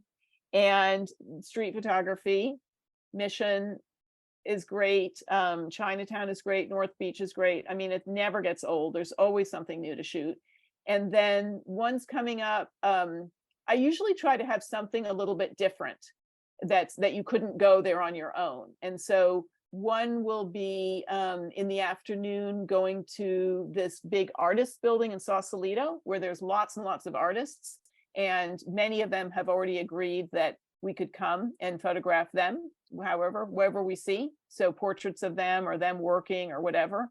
And then another event will be, I'm still hoping for permission on this, but it's basically a gala at Glide Church, but it's not at the church. And it's a gala where everyone gets super dressed up, including there'll be 16 Sisters of Perpetual Indulgence there. Do you know them? Yeah. Yeah. So I always try to do a Sisters of Perpetual Indulgence. I also know the gallery in San Francisco. They open up for open studios. It's a big one that's a 3 or 4 story building. I can't remember what it's called, Terra something. I can't remember, but I Yeah. think I know the one. Yeah. So it's 3 or that's a 4 gala stories. event. So that should be really fun. And then there's a car show in Napa. So that could be kind of fun because I'm kind of obsessed with vintage cars. And then there's another, like a small town event in Bodega Bay, also with vintage cars, where they will probably cruise us around in the cars. No. So depending on who signs up, I'll add in things if they've never done them before. David, why don't you give me your email, put your email in the chat and I'll let you, I'll give her your information. Okay. Thank you, Brooklyn. Okay, what else? Anybody else? No. Okay. Well, I'll turn it back over to Stephanie. Then I do want to say thank you so much for listening to me ramble on and on and on. And it was lovely to see you. And I can't wait to see your Facebook pictures on what Stephanie's going to assign you with. Okay, yeah, that's right. I almost forgot. And I'm really sorry we missed the first 5 minutes for your recording. I'm so sorry. That's okay. Let's see. We have, I'm going to share my screen. And Catherine helped come up with this great plan for, sorry, computer's acting up. Here is our photo challenge. So for July, photograph an environmental portrait. And hopefully you'll use your inspiration from this presentation tonight. And I will post this on our Facebook page. Does anyone want to take a screenshot? I'll leave it up for a second.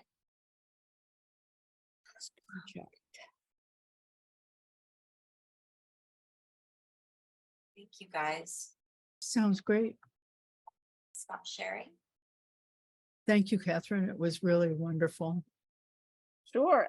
Thank you so much. And by the way, I want to encourage anyone, you can always send me an email with any question or chatting about something, or again, I'm similarly embarrassed that I keep plugging things here, but right now giving photo consultations, discount to the end of July.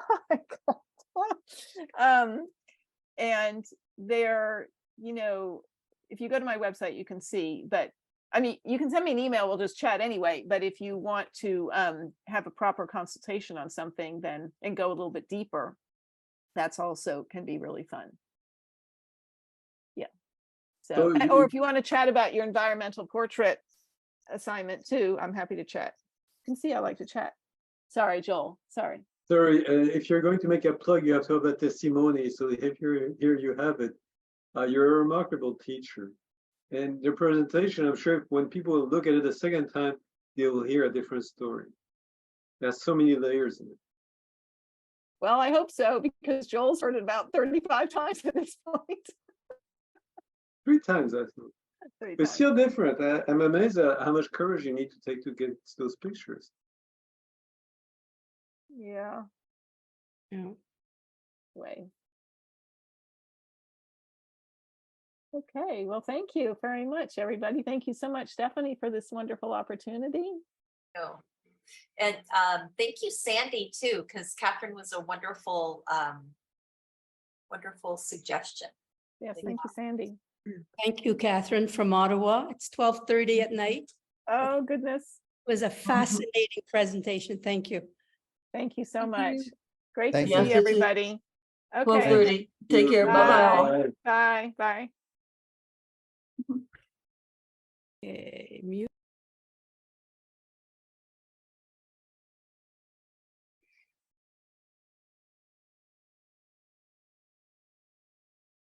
Does she live in Paris?